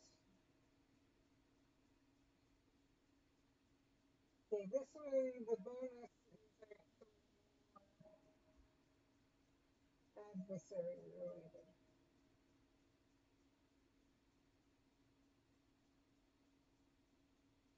but still.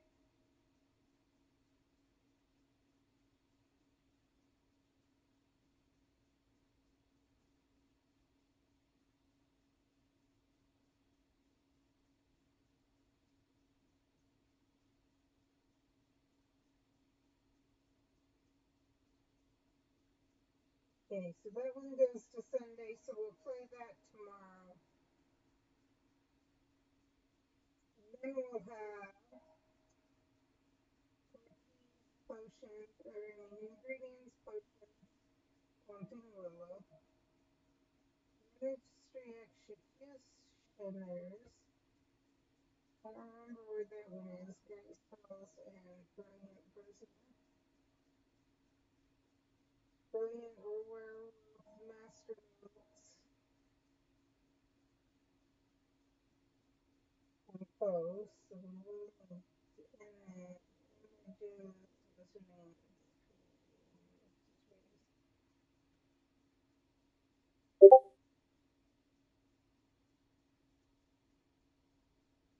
Buckbeak prisoner.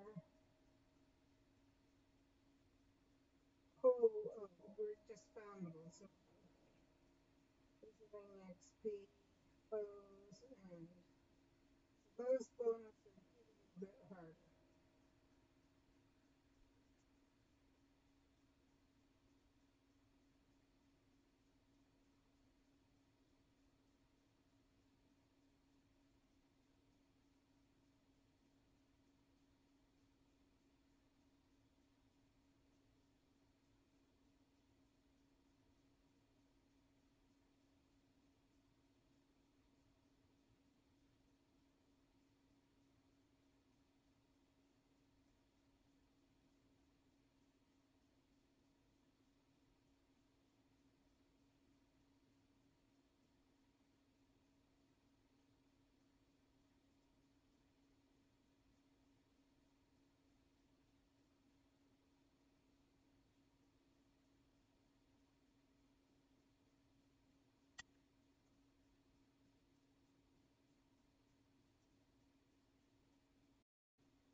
Okay, so I think what we're gonna do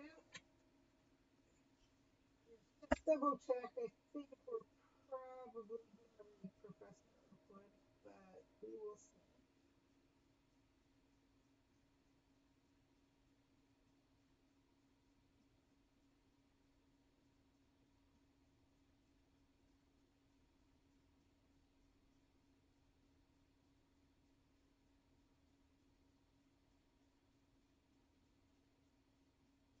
Yeah.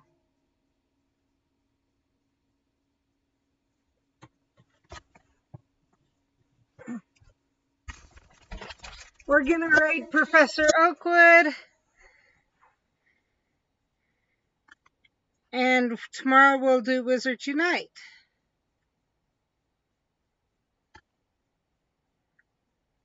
Again, and then Monday will also be Wizards Unite.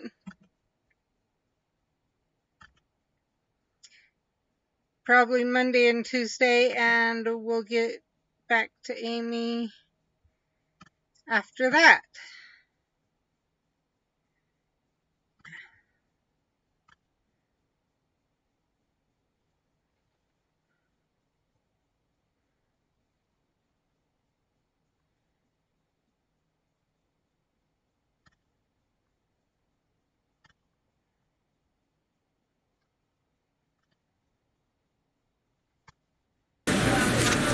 I need 3 uncorked slugs. I don't remember men either. That's a pandemic for you, innit? SK! Hi, SK! Doesn't all wolves run? They do. They do. You don't know